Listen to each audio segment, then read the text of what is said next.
श्रीगुरुभ्यो नमः। विदिता किल शास्त्रसुधा जलते महितोपनिषद्गदितात्तनिते हृदये कलये विमलं चरणं भवशङ्कर देशिकमे शरणं। எனக்கு வடுவூர் மன்னார்குடி பக்கத்தில் வடுவூர்னு ஒரு கிராமம் இருக்குது. இந்த கிராமத்தில் கோதண்டராம சுவாமி கோவில் இருக்குது. அதுதான் எங்களோட சொந்த ஊர். அப்புறம் நாங்கள் கொஞ்சம் வருஷம் பேர் சொல்லி நான் சரஸ்வதி தியாகராஜன் வெளியில் எல்லாரும் சொல்லுவா சரஸ்வதி பேர். அப்புறம் நான் எங்கள் தாத்தா காலத்திலேயே அவள்லாம் வந்து மைக்ரேட் ஆகி பூங்குளம்ட்டு மாயவரம் பக்கத்து திருவாரூர் பக்கத்தில் இருக்குது. அந்த ஊருக்கு வந்துட்டா. அங்கே அவள்லாம் நிலமெல்லாம் வச்சுட்டு இருந்தா அங்கே இருந்தா. அப்புறம் கொஞ்ச நாள் எங்கள் தாத்தா வந்து நித்திய பூஜை நித்திய அனுஷ்டானங்கள்லாம் ரொம்ப ஜாஸ்தி. வந்து 2 வேளையும் வந்து சால்கிராம பூஜை பண்ணுவா. ரொம்ப சாஸ்திர சம்பிரதாயம், ரொம்ப ஆச்சாரமான குடும்பம். அப்போ வந்து கடைசி காலத்தில் அவளுக்கு வந்து தன்னோட அனுஷ்டானங்கள்லாம் பண்ண முடியாத அளவுக்கு ஒரு ஸ்டேஜ் வந்தது. அப்போ எனக்கு 4 வயசு தான் நான் இருக்கும். எனக்கு விவரம் தெரியாது. பட் சொல்லி கேள்விப்பட்டிருக்கேன். இதை வந்து சொல்லி கேள்விப்பட்டிருக்கேன்.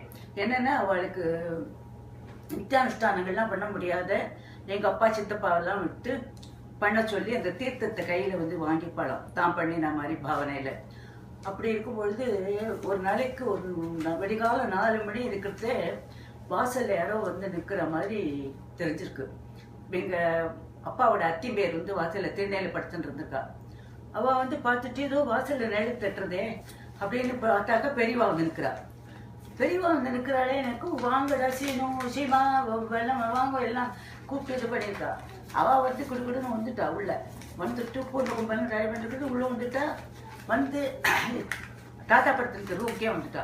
படுத்துட்டு உடனே, ராமச்சந்திரா உனக்கு ஒன்றும் இல்லை, நீ இனிமேல் ஒரு நித்தியானுஷ்டானம் ஒன்றும் வந்து பண்ண வேண்டாம், நீ எல்லாம் நிறைய பண்ணிட்ட, உனக்கு பிடிச்ச தெய்வத்தோட நாமாவளியே சொல்லிட்டு போகிறோம், வேற ஒன்றும் உனக்கு வேண்டாம், இனிமேல் உனக்கு ஜென்மாவே கிடையாது அப்படின்னு சொல்லிட்டு வந்த வேகத்தில் வெளியில் போயிட்டா. வாசலில் பல்லாக்கு நிற்கிறது. காவேரியில் ஃபுல் ஃப்ளட்ஸு. எப்படி வந்தானே இன்னி வரைக்கும் தெரியாது. அது நான் கேள்விப்பட்டது தான். எனக்கு 4 வயசு எங்கள் தாத்தா போகும்போது. அதனால பெரியவாள் சொல்லி தான் தெரியுமே தவிர நான் பார்க்கல அதை. அதுக்கப்புறம் என்னென்னா, எங்கள் சித்தப்பாலாம் வந்து ஆச்சாரமாலாம் இருந்தாலே தவிர இந்த மாதிரி பெரியவாளோட ஈடுபாடுங்கிறது இருந்தது.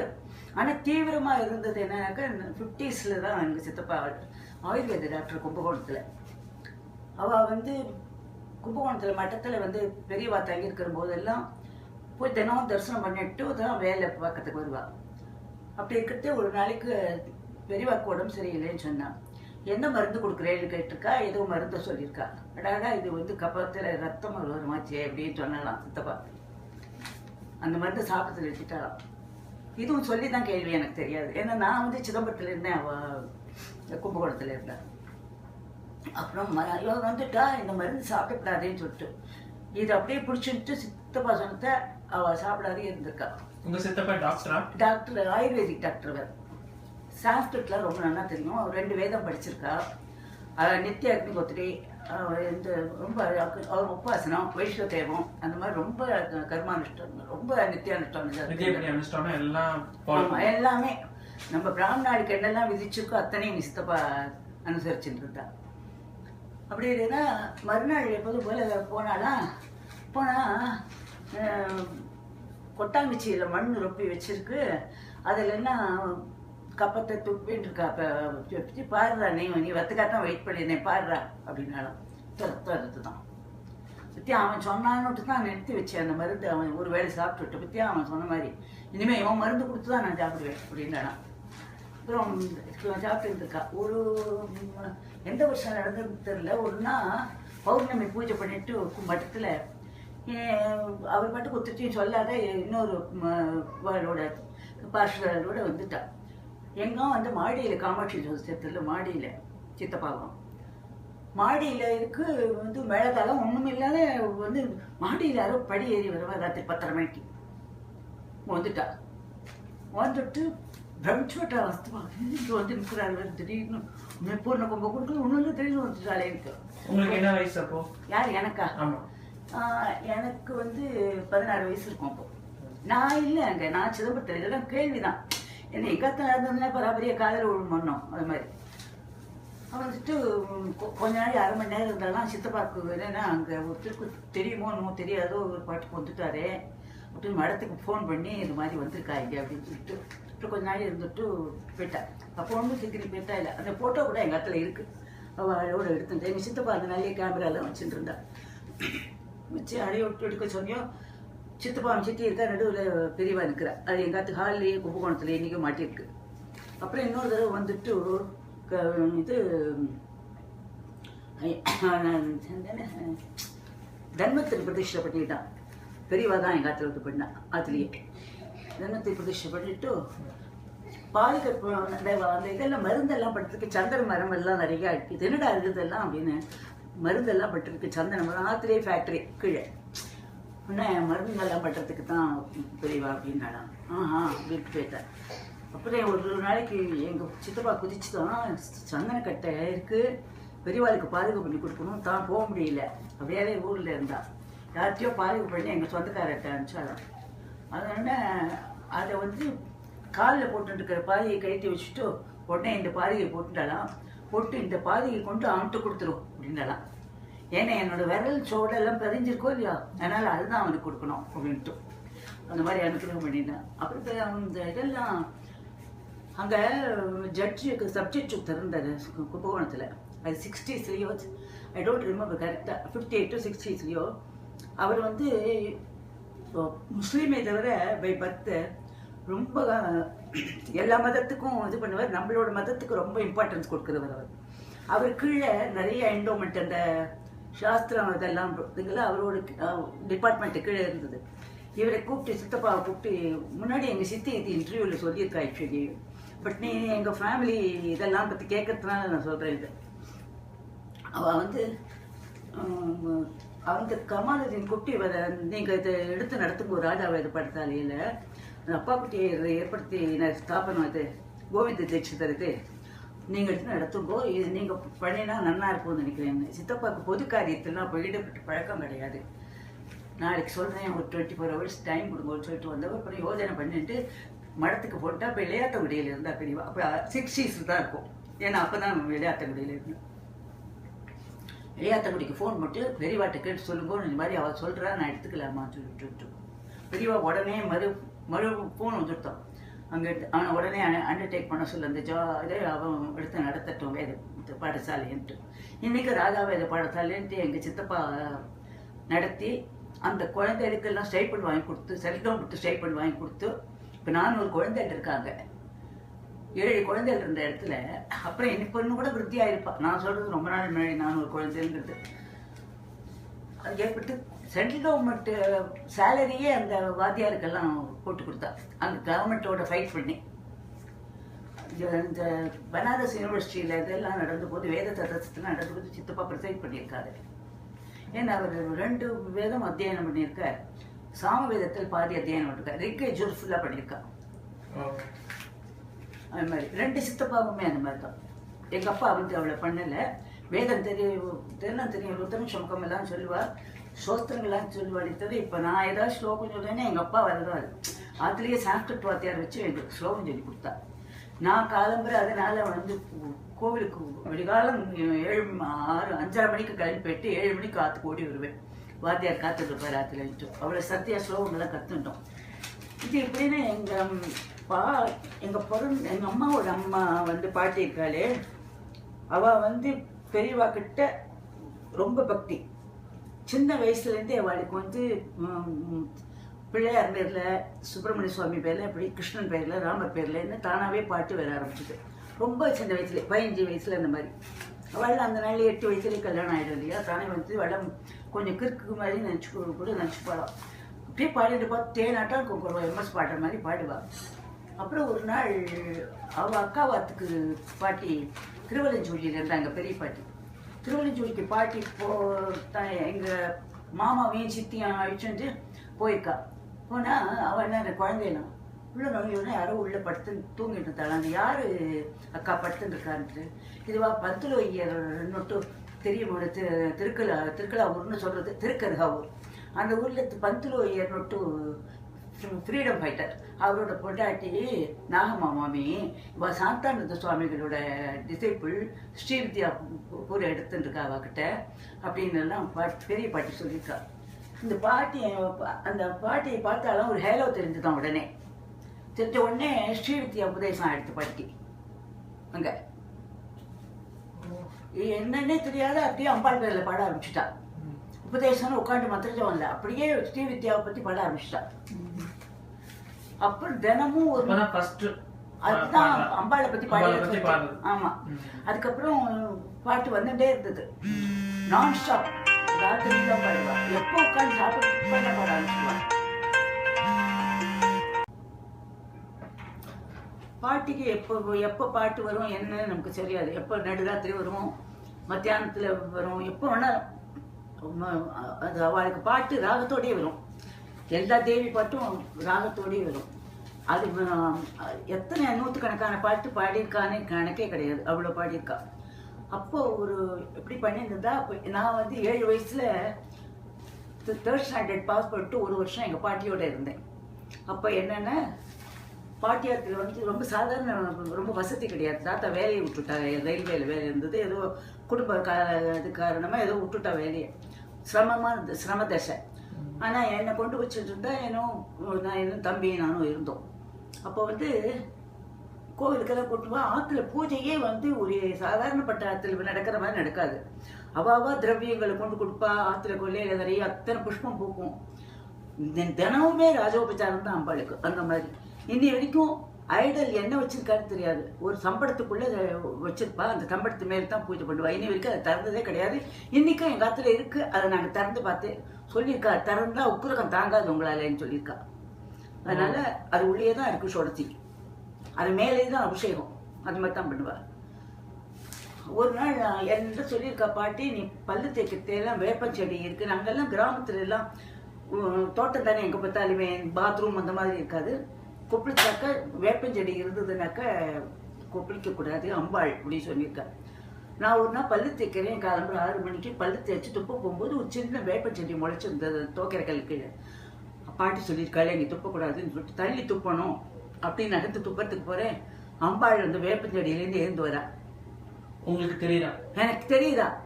குழந்தையா, 7 வயசு குழந்தையா, என் வயசுக்கே குழந்தையா, மஞ்சப்பாவாடை சட்டை போட்டுட்டு, நாகவத்து ஒட்டியானம் சலங்கையெல்லாம் போட்டு ஜல் ஜல் நடந்து எங்காத்து உள்ள போற. நான் கண்ணால பார்த்தேன். அந்த வயசுல அதை அப்ரிஷியேட் பண்றதுக்காக ஸோ இக்னரண்ட் எல்லாம் தான் போறேன். ஆனா வந்து இது கோவில்ல அம்பாளுக்கு அலங்காரம் பண்ணி இருக்கிற மாதிரி இருக்குங்கிற அளவுக்கு புத்தி இருக்கு எனக்கு. ஸோ என்ன பண்ணினேன்,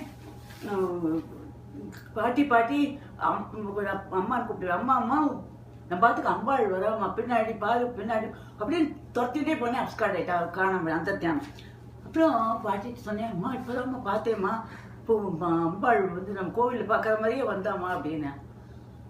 அதுவா தம்பிக்கு ஜுரம் அடிக்கிறதோ இல்லையோ அம்மா வந்திருப்பா அப்படின்னு உடம்புல சலனமே இல்லை. பாட்டிக்கு பார்த்துட்டே இருக்கா அம்பாளை. அவளுக்கு அதை பற்றி அது ஒரு பெருசாக ஆஹா அப்படியெல்லாம் நம்மள மாதிரி எக்ஸ்பிளைன் பண்ணி அது மாதிரி இல்லை. அப்புறம் கொச்சு வேலையை தந்து பார்த்தா நேரபாரமாக என் தம்பிக்கு அம்மா போட்டிருக்கு. அது நான் கண்ணால பார்த்தேன். அது ஒரு இன்சிடென்ட். அதுதான் ஃபர்ஸ்ட் என் அம்பாள் அனுகிரகிச்சிருக்குன்னு நினைக்கிறேன். அதுக்கப்புறம் நான் எனக்கு 12 வயசா இருக்கும்போது இந்த சான்ஸ்கிரிட் வாத்தியாரெல்லாம் வந்து டியூஷன் சொல்லி இந்த சான்ஸ்கிரிட்லாம் சொல்லி கொடுத்துருந்தா ஸ்லோகம் எல்லாம். அப்போ வந்து 8 மணிக்கு வாத்தியார் வருவார், எனக்கு 9 மணிக்கு ஸ்கூல் கிளம்பணும். அதனால நான் வந்து 5:30 மணிக்கு எழுந்தது தெலுக்காளி கோவிலுக்கு நேராக போயிடுவேன். போயிட்டு அங்கே அம்பாள் தரிசனம் எல்லாம் விஸ்வரூப தரிசனம், கதவு திறக்கத்தையே உள்ள போயிடுவேன். அப்படியே ஃபுல்லாக அந்த குங்குமமும் மஞ்சளும் புஷ்பம் வாசனையும் அவ்வளோ நல்லா இருக்கும். உள்ளே போயிட்டு அங்கே வந்து பிரதர்ஷனம் பண்ணிட்டு, அங்கே சூரியன் வைக்கும்போது சூரிய நமஸ்காரம் பண்ணிட்டு ஆதித்ய கதைன்னு சொல்லி நமஸ்காரம் பண்ணிட்டு, அதுக்கு நான் வந்து அதுக்கு நடராஜா கோவில் வடக்கு கோபுர வாசல் வந்து அங்கே பால் நைவேத்திய பாலை வாங்கிட்டு ஆற்றுக்கு வந்தால் வந்து உட்காந்து கை காலமிட வாத்தியார் வந்துடுவார். அப்படி நல்ல ஒரு சிஸ்டமேட்டிக் லைஃப் எங்களோடதெல்லாம். இப்போ காலம் குழந்தை மாதிரிலாம் எங்களெல்லாம் வளர்க்கலை, கொஞ்சம் ஸ்ட்ரிக்டாக இந்த மாதிரி இருக்கணும் அப்படிங்கிற மாதிரி தான் வளர்த்தா. அதெல்லாம் நம்ம பண்ண புண்ணியம், பெரியவாள்லாம் நல்லபடியாக அமைஞ்சா அவங்களுக்கு. அந்த காலத்துலேயும் மோசமான இது வாழ்க்கையும் சில பேருக்கு இருந்திருக்கு.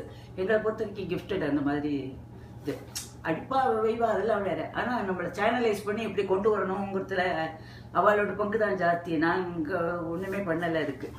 அதுக்கு ஃபஸ்ட்டு அது மாதிரி ஆச்சா. அதுக்கப்புறம் 15 வயசில் எனக்கு என்னென்னா எங்கள் அம்மாவுக்கு வந்து ஏதோ உடம்புக்கு சரியில்லாத போயிடுது. எங்கள் அப்பா போய் பெரியவா கிட்ட கேட்டா, இது மாதிரி அவருக்கு உடம்பு வியாதிப்படுத்தி இருக்கு, குழந்தை நாங்கள் 8 பேர் குழந்தை. அப்போ 15 வயசாக எனக்கு இருக்கும்பொழுது 7 குழந்தை அப்படின்னோடனே அவ சொல்லியிருக்கா, 2 அக்காவுக்கு கல்யாணம் ஆகிடுது ரொம்ப சின்ன வயசுலேயே. அவள்லாம் ரொம்ப வயசு இல்லை, 14 வயசு அந்த மாதிரி கல்யாணம் ஆகிடுது.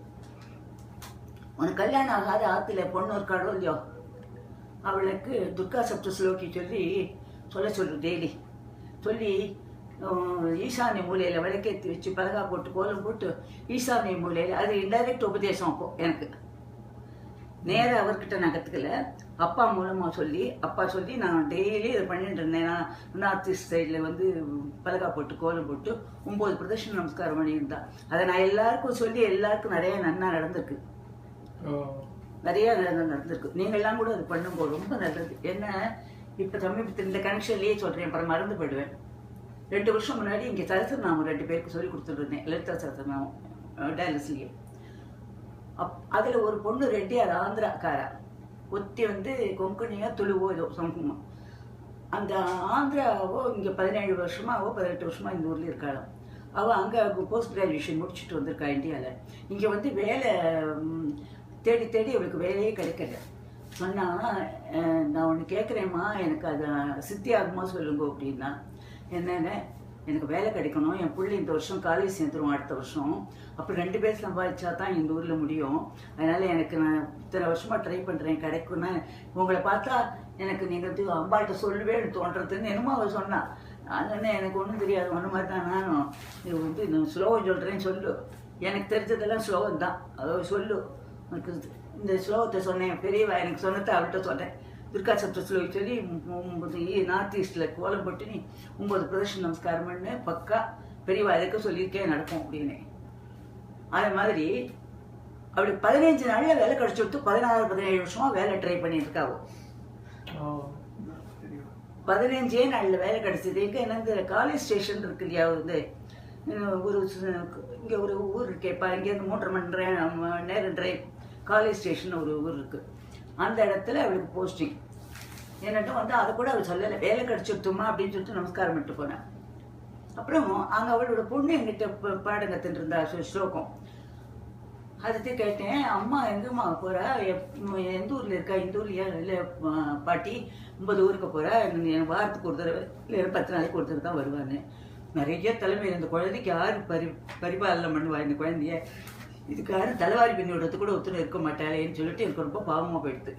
10 வயசு குழந்தை. அப்போ எனக்கு ரொம்ப வருத்தமாயிட்டு நான் சாம்பாள்கிட்ட வேண்டினேன், ஐயோ இந்த குழந்தைக்காக அம்மா போட்டு தேத்துரும், இந்த குழந்தைகிட்ட எப்படி வாஸ்தவமாகவே வேண்டிட்டேன். ரொம்ப பாவமாக இருந்தது. நம்ம அம்மாட்ட 15-20 நாளில் அந்த அம்மாவுக்கு டயாலிசிஸில் இத்தனை வருஷமாக இருக்காவோ, டயாலிசிஸ்லேயே வேலை கிடச்சிடுத்து. டயாலிசிஸ்லேயே வேலை கிடச்சிட்டு என்கிட்ட ஃபோன் பண்ணி சொன்னா, அம்மா நீங்கள் சொன்னேன் எனக்கு வேலை கிடைக்கும்ட்டு இந்த ஊருக்கே வந்துட்டேம்மா நான் அப்படின்ட்டு. என்னை அழைச்சிட்டு போனால் அவள் ரெட்டியார் நான் ஒன்றும் சாப்பிட மாதிரியே சொல்லிட்டு எனக்கு சாப்பிட மாட்டேம்மா, பால் கூட்டி சாப்பிட்றேன் அப்படின்ட்டு. அது மாதிரி அதுக்கு அழிச்சுன்னு போனால் கொஞ்ச நாள் இருந்துட்டு ஏதோ ஸ்லோகம் சொல்லிட்டு வந்துட்டேன்னு வச்சுக்கோ. இதுக்கு சொன்ன இந்த ஸ்லோகத்தோட மகிமை நிறைய பேருக்கு தெரியாது. என்ன இல்லை, நம்ம எந்த ஸ்லோகம் சொன்னால் கூட ஒரு பெரிய ஸ்லோகமாக இருந்தாலும், அம்பாள் ஸ்லோகமாக இருந்தாலும், முருகன் ஸ்லோகமாக இருந்தாலும் அப்படியே நம்ம வந்து மனமுருகி சொன்னோம்னா நித்தியம் பலன் இருக்கு. நம்மளோட ஸ்லோகத்துக்கெல்லாம் ஒவ்வொரு மந்திரத்துக்கும் ஒரு பலன் இருக்கு. அதெல்லாம் நம்மளோட சனாதன தர்மத்தில் தான், வேற எதிரியும் அந்த மாதிரி இருக்கவே இருக்காது. ஆச்சா, அதுக்கு என்னன்னா இந்த இது 15 வயசுல ஆச்சா. அதுக்கப்புறம் நான் வந்து பெரியவாளை வந்து 53ல் 54ல் பெரியவா பட்டத்துக்கு வந்தா இல்லை புது பெரியவா. அப்போ எங்கள் அப்பா எங்களெல்லாம் அழைச்சின்னு போனோம் காஞ்சிபுரத்துக்கு, எல்லாம் ஃபேமிலியோடு போனோம். போனோடனே அப்படின்னா டீனேஜா எங்களெல்லாம் உள்ளே விட மாட்டேன்ட்டா.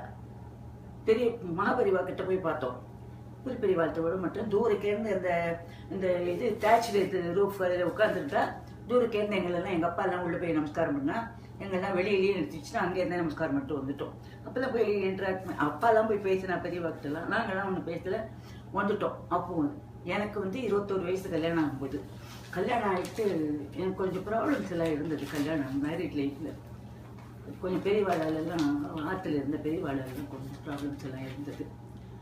அதனால எனக்கு ஒரு டிப்ரெஷன் வந்துட்டு இது ரொம்ப பயந்து எதிர்த்து ரிட்டாலியேட் பண்ணி எல்லாம் பண்ண மாட்டேன்.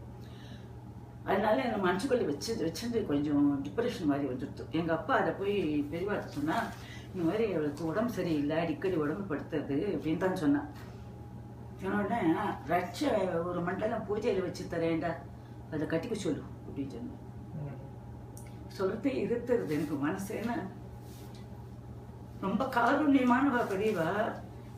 நான் இன்னைக்கு இவ்வளவு நிலைமையில நான் இருக்கேன்னா ஒவ்வொரு பருக்க சாப்பாடும் நான் சாப்பிட்றது, இன்னைக்கு நான் வாழற சௌரியமான வாழ்க்கை எல்லாமே பெரியவா கொடுத்த பிச்சை எனக்கு. அது திருக்கூட சந்தேகமே இல்லை. எனக்கு இதெல்லாம் பெருசு இல்லை, பெரியவாளோட அனுக்கிரகம் தான் பெருசு. இந்த பணமும் காசும் இன்னைக்கு வரும், நாளைக்கு போகும். அனுக்கிரகம் ரொம்ப பெருசு. அது வந்து இந்த ரக்ஷையை போய் வாங்கிறதுக்குள்ள ஸ்ட்ரகிள் எங்கத்துல போக முடியல. காஞ்சிபுரத்துக்கு ரொம்ப நாள் கழிச்சு ஒரு மண்டலம் 2 மண்டலம் தாண்டி நான் எல்லாரோடைய பர்மிஷனும் கட்டின முதல்ல போய் வாங்கிட்டு கட்டின்னு இருந்தேன். அது என்னன்னா, அது பின்னால் எல்லாம் போட்டு கட்டிக்க கூடாது ரக்ஷையை. உங்களுக்கெல்லாம் தெரியாதுங்கிறதுக்கு சொல்றேன். சின்ன குழந்தை ரக்ஷைய அது பந்தனம் பண்றது என்னன்னாக்கா, ஆசாரியை விட்டு தாலி சரட்டில் இசைக்க சொல்லணும். இல்லைன்னா அதோட சாங்டிட்டி போய்டும் தகரத்தில் பட்ட. அதெல்லாம் எனக்கு பண்ண முடியல. அதனால நான் பின்னல் தான் போட்டுட்டேன். போட்டு மஞ்சள் நூலில் போட்டுக்கலாம். அந்த வயசில் எனக்கு அவ்வளோ ஞானம், இக்னரண்ட்டு போட்டுட்டேன். 1.5 வருஷம் கழுத்தோடு இருந்தது. ஒன்றா அவனுக்கு கீழே விழுந்துடுத்து. எங்கே விழுந்ததில்ல, ஆற்றுக்குறி தேடினேன். இவாட்டு பெரிய வாட்டில் எங்கள் ஆற்று மனுஷாட்டெல்லாம் சொல்கிறதுக்கு பயம் எனக்கு. அதெல்லாம் சொல்லவே இல்லை. மனசுக்குள்ளேயே வச்சுருந்துட்டு இவர்கிட்ட மட்டும் சொன்னேன், கொஞ்சம் பெரியவாளை போய் திருப்பி பார்த்துட்டு வந்தா தேவையில்லை, இது தொலைஞ்சு போயிடுது அப்படின்ட்டு. இவரை எங்கேயும் கூட்டணும் போக மாட்டேன். எங்கள் ஆற்றுல கிளம்புறது கஷ்டம், அதனால போகலை. அப்புறம் 65 இது 63 நடந்தது. 65 வெள்ளூர் ட்ரான்ஸ்ஃபர் ஆகி அங்கே 1 வருஷம் இருந்துட்டு அதுக்கப்புறம் திருவண்ணாமலை போனோம். அப்பவும் அவர் ஒன்றும் பிரயத்தனம் எடுத்துக்கலாம். ஆஃபீஸில் ரொம்ப ப்ரெஷர் இருக்கு. காலம்பு போனால் ராத்திரி ஆகிடும் வரத்துக்கு. அதனால் அவரை ஒன்றுமே இது பண்ண, சனி ஞாயிற்றுக்கிழமை கூட வேலைக்கு போயிடுவாள். அவ்வளோ வேலை எங்கே டிவிஷனல் ஆஃபீஸ், அதனால் ரொம்ப வேலை ஜாஸ்தி. அங்கே இருந்துச்சு. அப்புறம் திருவண்ணாமலை ட்ரான்ஸ்ஃபர் ஆகி போனோம் ப்ரொமோஷனில். அங்கே போய் தான் என் பிள்ளை பிறந்தான். 67 என் பிள்ளை பிறந்தான். அந்த 66 நான் வெள்ளூரில் இருக்கிறதே எனக்கு வந்து கன்வல்ஷனில் வர ஆரம்பிச்சுட்டு, ஃபிட்ஸு, டிப்ரெஷன் இருந்தது இல்லையா. இது விழுந்து இருக்கிற வரைக்கும் கொஞ்சம் தாக்கு பிடிச்சிருந்தது ரக்ஷா இருக்கிற வரைக்கும். அப்புறம் கன்வல்ஷன் இழுப்பு வர ஆரம்பிச்சுட்டு எனக்கு அடிக்கடி வர ஆரம்பிச்சிச்சு. வயிற்றில் பிள்ளையாண்டுக்கிறதே ரொம்ப அடிக்கடி வந்தது. ஒன்றும் முடியல. அதுக்கப்புறம் இவன் பிறந்து திரும்பி 1 வருஷம் ஆயுஷ மாற்றே திருப்பி எங்களுக்கு வெள்ளூர் ட்ரான்ஸ்ஃபர் வந்துடுத்து. வெள்ளூர் ட்ரான்ஸ்ஃபர் வந்த உடனே நான் அப்போ நினச்சினேன், நான் ரொம்ப கேட்க மாட்டேன், திருப்பி கேட்க மாட்டேன். நீ வந்து ஆயுஷ்னு போங்கோ அப்படின்லாம் கேட்க மாட்டேன். ஆனால் பெரியவாளாவே அனுக்கிரகம் பண்ணி 68 இவரோட ஃப்ரெண்டு ஒரு பையன், இவனாட்ட ஒரு பையன் முருகன் விட்டு, அவன் வந்து ஏதோ இவர்கிட்ட கேஸ் ஏதோ விஷயமா கேட்கறதுக்கு வந்தான். வந்துட்டு, மாமி காஞ்சிபுரம் போகிறேன் பெரியவாளை பார்க்க வரையலா அப்படின்னா. கரும்பு திங்கிறதுக்கு கூலியா, நான் வரேன்டா, 3 வருஷமா காத்து தபஸ் இருந்துன்னு இருக்கேன் பார்க்கணும்னு சொல்லிட்டு கூட்டு போனேன்னா எவ்வளோ சந்தோஷமா வருவேன் அப்படின்னு. அப்போ பெரியவா காஞ்சிபுரத்தில் தான் இருந்தா? காஞ்சிபுரத்தில் தான், இந்த கலவையில் இருந்தார். நான் வந்து என்ன பண்ணேன், இவர் நான் மாமா கேளு, மாமா வந்தால் தானே நான் வர முடியும் அப்படின்னு போய் அவர்கிட்ட கேட்டேன்னே, அதுக்கு என்ன போகலாமே அப்படின்னுட்டா. சரி, நான் கார் எடுத்துன்னு வந்தோம். அவன் கார்லாம் ஆற்றுல வச்சுருந்தான். கார் எடுத்துன்னு வந்தான். நாங்கள் போனோம், 2 குழந்தைகள், நாங்கள் 2 பேரும் அவனோட போனோம். ராத்திரி போய் சேரத்தே நாழிகை எடுத்து பார்க்க முடியல. காலம்பரிய வெடிகாலம் ஸ்நானம் பண்ணிவிட்டு போய் நின்றுட்டுருக்கோம். ரொம்ப நேரம் ஸ்லோகங்கள்லாம் சொல்லிட்டு வெளியே நிற்கிறேன். பெரியவா இருக்கிறதுக்கான அடையாளமும் வந்து நமக்கு தரிசனம் கொடுக்கறதுக்கான அடையாளமே இல்லை. வந்து என்னோட இன்னும் கொஞ்சம் பேர் நின்றுட்டு இருந்தா. ரொம்ப கூட்டம்னு சொல்ல மாட்டேன், ஒரு 10 குடும்பமானு இருந்திருப்பா. அப்புறம் திடீர்னு ஒரு சாத்திரியில் வந்து, இன்னைக்கு பெரியவாளோட தரிசனம் கிடையாது, ஆற்றுக்கு போங்கோ, இன்னொரு நாள் ஆகும்ட்டா. அப்படியே எனக்கு அவர் இடிஞ்சு போயிட்டேன். என்னடா அது இவ்வளோ வருஷமாக பிரயத்தனம் பண்ணி நமக்கு இவ்வளவுதான பாக்கியம் அப்படின்ட்டு. அப்படின்னு ஒன்று நான் கிளம்பல, அங்கேயே நின்றுட்டு பிடிவாதமாக ஸ்லோகம் சொல்லிட்டு இருந்தேன். நான் சொன்னது கனகதார தோத்திரம் சொல்லிட்டு இருந்தேன். அப்போது கனகதார தோத்திரம் சொல்லிட்டு விஸ்வாமரேந்திர பதவி பிரம்மதான தக்ஷமன்ட்டு 7வது ஸ்லோகம் அது சொல்லிட்டு இருக்கிறதே, யார் வந்து இந்த தரிசனம் கிடையாதுன்னு சொன்னாரோ அவரே வெளியில் வந்தார். வந்துட்டு உங்களுக்கு பெரியவா உத்தரவாயிருக்கு அப்படின்னா, அதுதான் முதல் அனுகிரகம் எனக்கு. அப்புறம் சொப்பனத்துலாம் வந்தார். இன்னொரு தடவை நேரம் எதற்கு அனுகிரகம் பண்ணால் வந்து என்னையா என்ன மிடில் ஏஜ் ஒரு லேடி, ஒரு 40 வயசுக்கு இருக்கவா ஒருத்தர் நின்று இருந்தாள். அவளை கூப்பிட்டு அவன் நம்ம போயிடக்கூடாது, ஒரு தப்பாக போயிடுமேன்னு சொல்லிட்டு என்னையா அவளையா அப்படின்னு, உங்களை தான் நீங்கள் தானே ஸ்லோகம் சொல்லிட்டு இருக்கேன், உங்களை தான் கூப்பிடுற அப்படின்னா சரி சொல்லிட்டு போனேன். ஒரு இந்த வீட்டுக்குள்ளேயே ஒரு டென்ட் மாதிரி போட்டு அதுக்குள்ளே வந்து ஒரு வேத பிராமணாலாம் சுற்றியோடு உட்காந்துருக்கா, பெரியவா நடுநாயகமாக உட்காந்துருக்கா. நான் போன உடனே வா அப்படின்னா, இன்னும் நம்மளை எதிர்பார்த்துன்னு இருக்கிற மாதிரி வா அப்படின்னா உட்காருன்ட்டு இதை இவ்வளவு டிஸ்டன்ஸ் கூட இருக்காது, இன்னும் கூட உட்காருன்னா எனக்கு போகிறதுக்கே இடம் இல்லை. அந்த இடத்துல விட நடுக்குது. என்ன அறிவுதை இருக்குது, இவ்வளோ கிட்டக்க உட்கார சொல்கிறாளே, நம்மள தான் சொல்கிறாளா, நமக்கு தான் தெரிய காது விழியா அப்படின்னு சொல்லிட்டு அப்படியே இருந்து நின்றுருந்தேன். ஒன்று தான் சொல்கிறேன் உட்காரு அப்படின்னு ஒரு அரட்டெல்லாம் சொன்னாங்க. பயந்து போய் உட்காந்துட்டேன். இவாளெல்லாம் குழந்தைய வச்சுட்டு இருக்க, கை குழந்தையும் வச்சுருக்கார். அவள் வந்து 7 வயசு பொண்ணு. இவாளெல்லாம் உட்கார சொல்ல. அப்புறம் திடீர்னு அவரை அப்புறம் திரும்பி பார்த்துட்டு நம்ம சிக்க வச்சுருக்கானா அப்படின்னா, நான் வந்து பதில் சொல்லக்கூடாதுன்ட்டு உங்களை குடுமி வச்சுருக்காள், அவருக்கு சம்ஸ்கிருதம் தெரியாது, உங்களுக்கு குடுமி வச்சுருக்காளான்னு கேட்குறா, சொல்லுங்க உடனே. அப்புறம் கொஞ்சம் இல்லை பெரியவா அப்படின்னா. அப்புறம் அதோட அவள் தான், ஆமாம் என்னத்துக்கு பார்க்கணும்னு வந்தேன் அப்படின்னா, பெரியவாளை பார்க்குறதுக்கு என்ன, அதெல்லாம் சொல்கிறதுக்கு கூட பயம். அப்போது நீங்கள்லாம் இப்போ இன்னும் கொஞ்சம் உங்களுக்கெல்லாம் நிறைய எக்ஸ்போஷர் இருக்குது. இப்போ எல்லாரும் சொப்பனம் எல்லாம் கண்டா போய் கேட்குறா கொள்றா, எனக்குலாம் அதெல்லாம் தெரியவே தெரியாது. நம்ம கேட்டால் தப்போ அப்படின்னு ஒரு பயம். அப்போ உங்களுக்கு என்ன வயசு மம்மி? எனக்கு 29 வயசு. 29. ஆமாம். சரி என்னாச்சு போய். அப்போ உங்களுக்கு கல்யாணம் ஆயிடுது? எனக்கு 2 குழந்தை இருந்தா. 2 குழந்தை இருந்தா. அப்புறம் என்னத்துக்கு வந்தேன்னு கேட்ட உடனே, பெரியவா அனுகிரகம் வேணும், இந்த மாதிரி பெரியவா எனக்கு வந்து கொடுத்த ரக்ஷையை எங்கேயோ தவற விட்டுட்டேன், அதுலேருந்தே ஒரே மனசு வியாக்குலமாக இருக்குது, அதனால என்ன பரிகாரம் பண்ணணும்னு கூட எனக்கு தெரியாது, பெரியவா தான் சொல்லணும், அதுக்காக தான் வந்தேன் அப்படின்னு. உனக்கு பரிகாரம் என்னத்துக்கு, அம்பாளோட பரிபூர்ண கட்டாட்சம் உனக்கு இருக்கே அப்படின்னா. எனக்கு இப்போ நான் அதோட சீரியஸ்னஸ் எனக்கு தெரியுது. நான் லிட்ரலாக எனக்கு உதவின்றது அங்கே உட்காந்துருந்தது. அவள் சொல்கிறதோட தாத்பரியம் புரியத்துக்கு கூட ரொம்ப நாள் ஆச்சு. அம்பாளோட பரிபூர்ண கட்டாட்சம் இருக்குன்னா அதுக்கு எவ்வளவு அர்த்தங்கிறத ரொம்ப நாள் கழிச்சு தான் அதை உணர்ந்தேன் நான். இப்போ எல்லாருக்கும் இப்படி தான் சொல்லுவா போல இருக்குன்னு நினச்சிட்டு, எனக்கு தெரிய எனக்கு ஸ்பெஷலாக சொல்லியிருக்காங்களான்னு எனக்கு தெரியவே தெரியாது.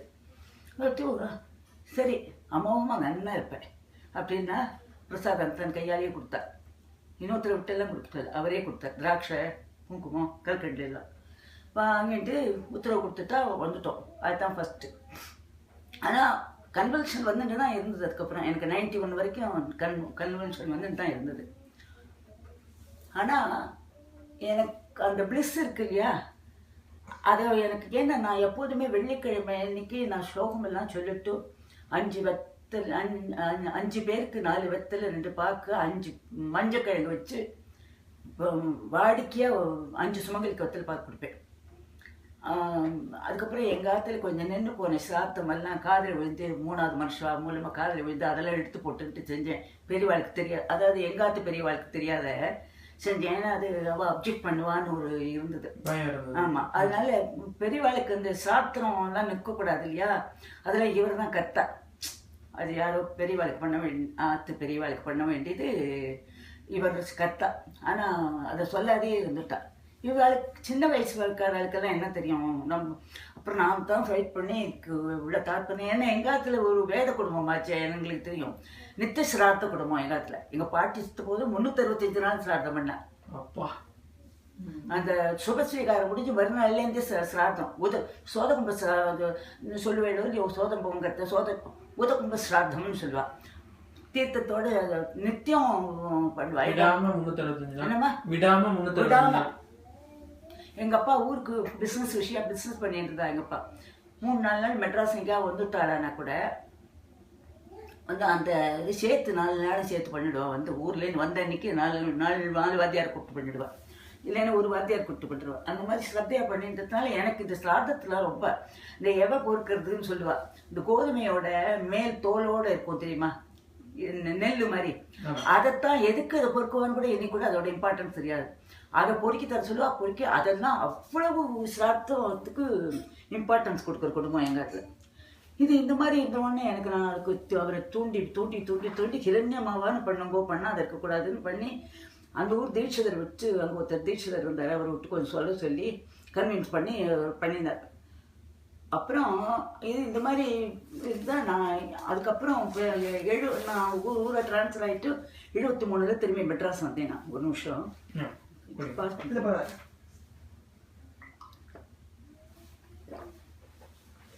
வந்து 73 மெட்ராஸ் ட்ரான்ஸ்ஃபர் ஆகிருந்தேன். வந்து ஆடி வெள்ளிக்கிழமை நான் டெய்லி 4-4:30 மணிக்கெல்லாம் எழுந்துட்டுருவேன். ஒன்று நான் எங்கள் காலத்தில் பிறந்தாத்திலேயே சீக்கிரம் எழுந்து பழக்கம் எங்களுக்கு.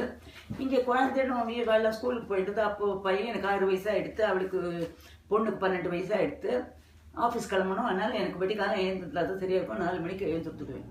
எழுந்துட்டு இப்போது எழுந்திருக்கணும்னு நினச்சிட்டு இருக்கேன். வெள்ளிக்கிழமை திடீர்னு என்னோட பெட்ரூமே இப்படி பிரகாசமாயிடுது. பிரகாசமாக அப்படியே ஒளி கூசுறது. அப்படியே ஒரு பிரகாசம். அப்படி பார்த்தா பெரியவாளும் காமாட்சி கர்ப்பகிரகத்தில் இருக்கா. பக்கத்துல பெரியவா இருக்கிறா.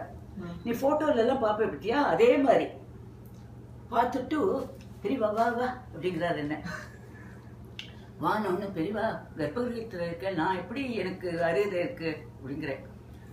இல்லை நீ வரலாம் வா அப்படிங்கிற. நான் போல சொப்பனத்திலே தெரியறது. நான் போகாத கொஞ்சம் 2 அடி முன்னாடி போயிட்டு பெரியவா எதுவும் அங்கேருந்தே கொடுக்குறா. இப்படி கையை நீட்டுறேன். இப்படி கையை நீட்டி நான் வாங்கிட்டுறேன். அதை வாங்கி நின்றுட்டு பக்கம் முடிச்சுட்றேன்.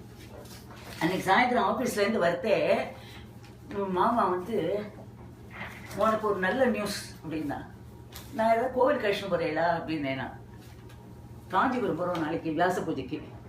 பஸ் அரேஞ்ச் பண்ணிவிட்டு எங்கள் ஆஃபீஸில் எல்லோரும் போகிறோம். உனக்கு ரொம்ப பிடிக்குமேனு எல்லாத்துக்கும் சேர்த்து டிக்கெட் வாங்க சொல்லிட்டேன் அப்படின்னா. மாமாவும் அடிக்கடி போகலா? மாமா வந்து பக்திமான் இல்லைன்னு இல்லை, ரெண்டுங்கிட்டான். ஆனால் வந்து நான் பண்ணுற பூஜை புனஸ்காரம் எதுக்குமே அவர் தடையாக இருந்ததில்லை. இன்ஃபேக்ட் அவர் தான் பூஜைக்கு பூ எல்லாமே வாங்கி தருவார். நான் கடைக்கே போகிறது கிடையாது. இந்த கடைசி 15 வருஷமாக தான் கடையெல்லாம் எனக்கு தெரியும். எனக்கு ஒரு கடையும் தெரியாது, கண்ணையும் தெரியாது. நான் அப்புறம் சொல்கிறேன், எக்ஸ்போஷரே கிடையாது. அவருக்கு தான் வந்தால் தான் எந்த இடத்துக்கும் போகணும். கோவிலுக்கு மட்டும் ஒரு 25 வருஷமா நானா போக ஆரம்பிச்சேன். அதுக்கு முன்னாடி 45 வயசு இருக்கும். கோவிலுக்கு கூட நான் போகிறது கிடையாது. மாமா வந்தாதான் போவேன். அப்புறம் தான் கோவிலுக்கான நம்ம போகணும், இப்படியே இருக்குமேன்ட்டு கிளம்பி ஆரம்பித்தேன். அப்போ வந்து கையில் கொடுத்தாலா, அது போய் கேட்கணும்னு தெரியல. வியாச பூஜையில் கூட்டம் வேறு. ரெண்டாவது அப்படிலாம் சொப்பனம் வந்தாக்க நமக்கு மனசில் இருக்கிற எண்ணங்கள் வருவோன்னெல்லாம் சொல்லுவாளோ இல்லையோ, நம்ம போய் இதெல்லாம் பெரியவாட்ட கேட்கலாமா அப்படின்னு நினச்சி இப்போ மனசுக்குள்ளேயே முழுகிட்டேன். வந்துட்டு அப்புறம் 85ல் என்னாச்சு, அப்போ 12 வருஷம் நடுவில் போவே இல்லைன்னா 85ஆம் வருஷம் ஜாதகம் பார்த்துட்டு என் பொண்ணுக்கு 2 தடவை எங்கள் காலத்தில் ஏதோ தடங்கள் வந்துட்டு யாரோ போயிட்டா, அதனால பார்க்கக்கூடாதுன்னு எங்கள் காலத்தில் ஒரு கர்த்தாவாக இருந்தது, அதனால பண்ணக்கூடாதுன்னுட்டான்ட்டு நின்று போயிடுது. அப்புறம் திருப்பி ஜாதகம் எடுத்து பார்த்தா ஒன்று சேர்ந்தா ஒன்று சேரலைங்கிற மாதிரி இருந்ததா. எனக்கு வந்து காலத்தில் கல்யாணம் பண்ணணுமே அப்படின்னு சொல்லிட்டு கவலை வந்துட்டு பெரியவாட்ட போய் கேட்டால் தேவையில்லை அப்படின்னு நினச்சிட்டு இருக்கேன். எதேச்சியா பாரு, இல்லைன்னா எங்கள் அத்தையிருந்து கிளம்ப முடியாதுண்ணா. எங்கள் மாமா அப்படி இருந்து தட்டுன்னு அடிச்சுன்னு போயிட மாட்டா ஒரு இடத்துக்கும். அவரே ஒரு சந்தர்ப்பத்தை எடுத்து கொடுத்தா பெரியவாளுக்கு. ஒரு இவரோட ஃப்ரெண்டோட பிள்ளைக்கு கல்யாணம், சின்ன காஞ்சிபுரத்துலேயே கல்யாணம். சின்ன காஞ்சிபுரத்தில் கல்யாணம் இன்னைக்கு மாப்பிள்ளை எடுத்தன்னைக்கு சனி பிரதோஷத்து அன்னைக்கு. நான் உடனே குதிச்சுன்னு கிளம்பிட்டேன். நான் வரேன்னுட்டு அவளே நீங்கள் வாங்குவோன்னு கூப்பிட்டு தான் நான் போனால் அவாத்தில் போய் பை இதெல்லாம் கொண்டு வேனில் அழிச்சுன்னு போனால் கொண்டு போட்டுட்டு நேராக இதுக்கு போயிட்டோம், மடத்துக்கு போயிட்டோம். நான் சொன்னேன், நான் இங்கே இருக்க மாட்டேன், நீங்கள் அவனாலும் இருக்கும், நான் என்னை மடத்துக்கு ஏற்றி ஒரு ரிக்ஷா வச்சுன்னு நான் போயிட்டு அங்கே பெரியவா தரிசனம் விட்டுறேன், தனி பிரதோஷம் அங்கே தான் இருக்க போகிறேன்னா அப்படின்னு. அங்க போய் பெரியவாட்டு கியூல ஆயிரக்கணக்கான கியூ பரமசிவன் தரிசனத்துக்கு ஒரு பிரதோஷத்துல காத்துட்டு இருப்பாங்க இல்லையா? அதனால எல்லாரும் கியூ. பத்மா சுப்பிரமணியம் சாமலா வெங்கட்ராமன் சாமலா பாலகிருஷ்ணன் பாடிட்டு இருக்கா. பாடினுக்கா நான் வந்து என்னோட டேர்ன் வரும்போது பெரியவா அன்னைக்கு கேட்ட மாதிரியே இன்னைக்கு கேட்குறா, என்ன வேணும் உனக்கு அப்படிங்கிறா. எங்க இருந்து வர? பெசநகர்ல இருந்து. அவ்வளவு கூட்டத்துலயும் அவ்வளவு கூட்டம் இருக்கும்போது ஒவ்வொருத்தராக தான் பார்த்தது. எல்லாரும் கியூல தான் விட்டா, கியூல தான் போய் பார்த்தோம். என்னோட டேர்ன் வரும்பொழுது என்ன கேட்டா, என்ன தனியா கூப்பிட்டு பேசல. நான் என்னோட டேர்ன் வரும்போது என்ன வேணும் அப்படின்னா, பெரியவா அனுகிரகம் வேணும், பொண்ணு கல்யாணங்கள்ல பெரியவா ஆசீர்வாதம் வேணும் அப்படின்னு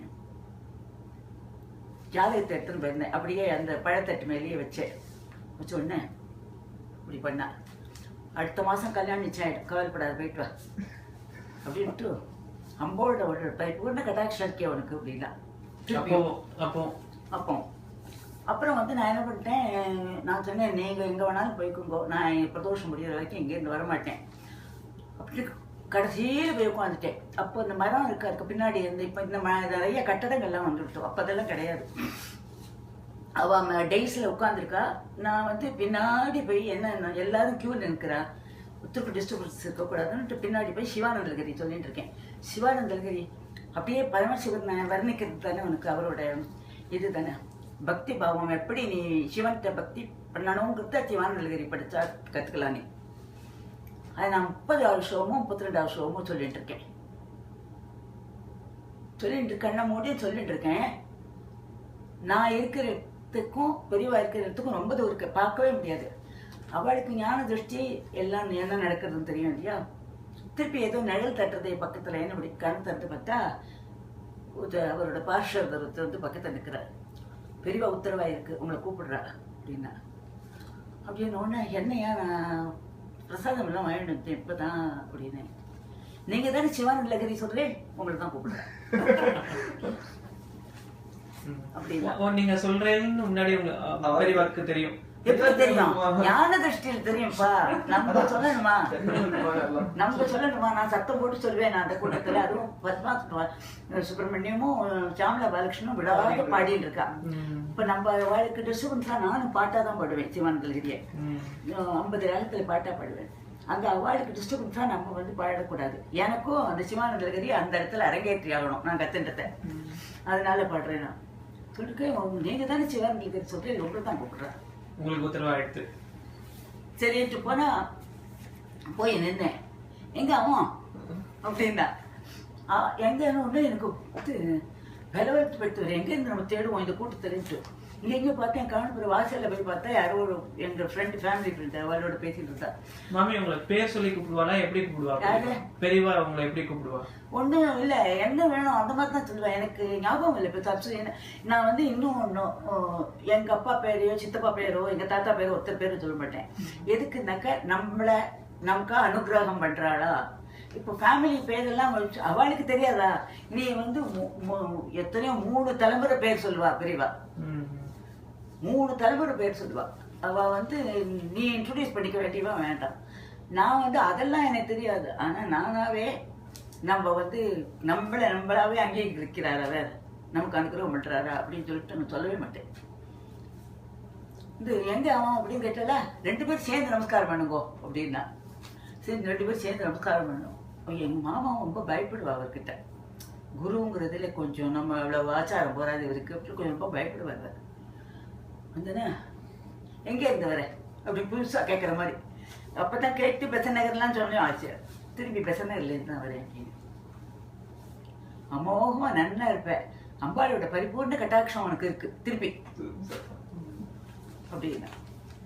அந்த அம்பாளோட பரிபூர்ண கட்டாட்சம் இருக்குங்கிறத 2-3 சந்தர்ப்பத்தில் உணர்ந்தேன் நான். என்னன்னா சொல்லும் பொழுது தொண்டை அடைக்கிறது இருக்குது. என்னன்னா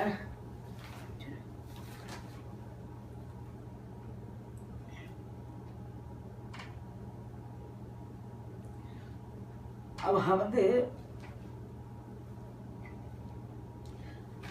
88 88 89 I don't remember. மதுரைக்கு போனேன். மதுரைக்கு போன இடத்துல நேற்று திருப்புகழ்லாம் ஒரு 450 திருப்புகழ் பாடம், அப்புறம் வேல் விருத்தம் மயில் விருத்தம் அதெல்லாம் பாடம் சொல்லிட்டேன். நான் வேல் விருத்தம் மயில் விருத்தத்தை வித்தவுட் பிரேக் சொல்லுவேன், சொல்லிகிட்டே இருப்பேன். அது வந்து வேலே வந்து அம்பாளோட இதுதான், அம்பாள் தான் வேலை, சக்தி ரூபம் அது. மதுரைக்கு போயிருந்தேன். மதுரைக்கு போயிருந்த போது திருப்பரங்குன்றத்துக்கு எங்கள் நாத்தனார் பொண்ணு அழிச்சுன்னு போனேன். போய் மார்கழி மாதம் தரிசனம் பண்ணுறதுக்கு போய் நின்றுட்டு இருக்கிறதே நான் பாட்டுக்கு வேல் விருத்தம் மயில் விருத்தம் சொல்லிகிட்டே இருந்தேன். அது பற்றி இது பற்றி 20 ஸ்லோகம் மொத்தம் ராகத்தோடு சொல்லிட்டு இருந்தேன். ஐயப்ப மாதிரிலாம் நிறைய பேர் தரிசனத்துக்கு வந்தார். இப்போ நம்ம இடைஞ்சல நம்ம நிற்கக்கூடாது, அவளும் கொஞ்சம் தரிசனம் பண்ணிட்டு துர்க்க சன்னதியில் கொஞ்சம் தள்ளி வந்து துர்க்க சன்னதியில் போய் நின்று டயகனலாக பார்த்துட்டு வேலுக்கு அபிஷேகம் நடந்துகிட்டே இருக்கும். அங்கே இப்படி பார்த்துட்டு சொல்லிகிட்டே இருந்தேன். சொல்லிட்டு இருக்கிறதே துர்க்க சன்னதியில் திடீர்னு வந்து இப்படி நான் அப்படி வச்சுன்னு சொல்லிட்டு இருக்கேன். எப்போதுமே ஸ்லோகம் தானே இப்படி வச்சுதான் எப்படிதான் சொல்லுவேன் நான், ஏதோ நம்ம யாசிக்கிற மாதிரி சொல்லுவேன். சொல்லிட்டு இருக்கிறதே நான் எப்படி நின்று இங்க நான் நின்று இருக்கேன், டயகனலா முருகன் நாங்க அதோட திடீர்னு இப்படி பார்த்துட்டு இருக்கிறதே கையில் ஏதோ வந்து விழுந்த மாதிரி இது பார்த்தா ஒரு பிடி விபூதி, அது 2 ரூபா பணம் அப்படியே வச்சுருந்தோடனே எனக்கு அப்படி நிமிட்டு பார்த்தேன். ஒரு ரொம்ப தேஜஸ்வியா வெள்ளவெளேன்னு அந்த கோவில்ல அந்த மாதிரி ஒரு தும்பப்பூ மாதிரி வேஷ்டி கட்டிட்டு யாரையும் பார்க்க அப்படி ஒரு கிளீன் அப்படி வந்து ஒருத்தர் கொடுத்துருக்காரு. நீ என்ன நீ முருகனை பத்தியே பாடிட்டு இருக்க, கொஞ்சம் அம்பாளை பத்தியும் பாடு அப்படின்னா அங்க பாடணும்னா நான் வந்து தேவி மானச பூஜை அதை கூட பிடிஎஃப் உங்களுக்கு அனுப்புறேன். தேவி மானச பூஜான்னு ஒண்ணு இருக்கு, அது தமிழ்ல. அந்த மந்திர மாத்திருக்கா புஷ்பம் அதே மாதிரியே இது. அது சொன்ன ராகத்தோட சொல்லிட்டு இருக்கிறதே திடீர்னு அவர் காணும். நான் அப்போ கூட வந்து அது தெய்வ ரூபம் அந்த மாதிரிலாம் நினைக்கல, ஒரு பொய் சொல்வானே எனக்கு அதெல்லாம் தெரியல. இந்த விபூதி இத்தனை எடுத்தது கையில் சின்ன ஹேண்டியே ஒரு திருப்பூர் புக் வச்சுருப்பேன் போதும், அது அப்படியே ஒரு பிரித்து போட்டுவிட்டேன் விட்டுட்டு போகிறதை கீழேன்னுட்டு. அந்த 2 ரூபா பணத்தை அவர் கொடுத்துட்டு நம்ம கூடாது, இது எடுத்துன்னு வரலாமா கூடாதுன்னு தெரியாது. இன்னொரு 2 ரூபாய் உண்டு இல்லை. ஏன்னா நமக்கு அவ்வளோ தெரியாது, நம்ம என்ன படித்தாலும் இக்னரன்ஸ் போகாது நம்மளை விட்டு. அதை வச்சு அந்த அவர் கொடுத்த ரூபாயை மட்டும் எடுத்துன்னு வந்துட்டேன். அப்புறம் எல்லாம் முடிஞ்ச உடனே இவர் எதுக்கு கொடுத்தாருன்னு இவர் கேட்கணும் வண்டி அப்படின்னு எங்கள் நாத்தனார் போட்ட சொல்லிட்டு பிராகாரம் பூரா தேடுறேன், காணவே இல்லை அவர்.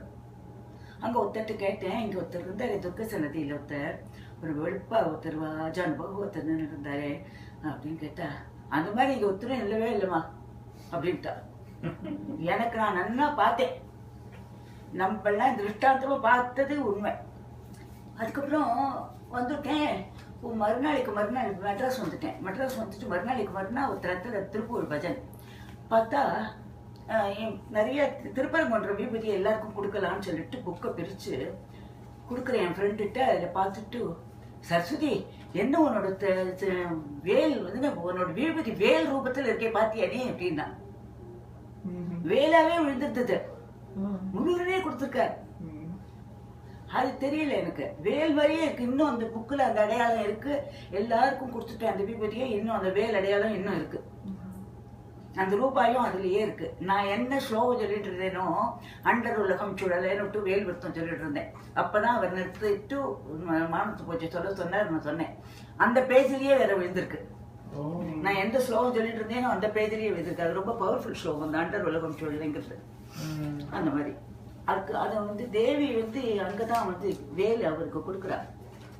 அது இதை சக்தி ஸ்தலம்னு சொல்லுவாங்க திருப்பரங்குன்றத்தை. லேட்டரா கேள்விப்பட்டேன், அப்ப தெரியாது உண்மையாவே, எனக்கு அதெல்லாம் தெரியாது. அதாவது ஒவ்வொரு தடவையும் நம்ம ஒரு அனுபவம் ஏற்படும் போது சரி நம்ம வந்து ஏதோ பெரியவா சொல்லியிருக்கிறது தான் நமக்கு நடக்கிறது அப்படின்னு நினச்சிப்பேன். நான் 88 வந்து ஒரு தடவை விசிட் பண்ணேன் காஞ்சி மட்டை. அப்போ ரிட்டையர் ஆயிட்டார் மாமா, என்னோட 10 வயசு பெரியவா மாமா. ரிட்டையர் ஆயிட்டார் 88ல். போயிட்டு சும்மா பார்த்துட்டு வரலான்ட்டு போனேன். அப்போ பேச முடியல, ஏகப்பட்ட கூட்டம். யார்கிட்டயே சொல்லிட்டு இருந்தா, நாங்கள் அயோத்தியா மண்டபத்தில் வந்து பிறந்தநாள் பெருசாக கொண்டாட போகிறோம் ஜென்மதினத்தை பெரியவாளுக்கு அப்படின்னு சொல்லிட்டு இருக்கா.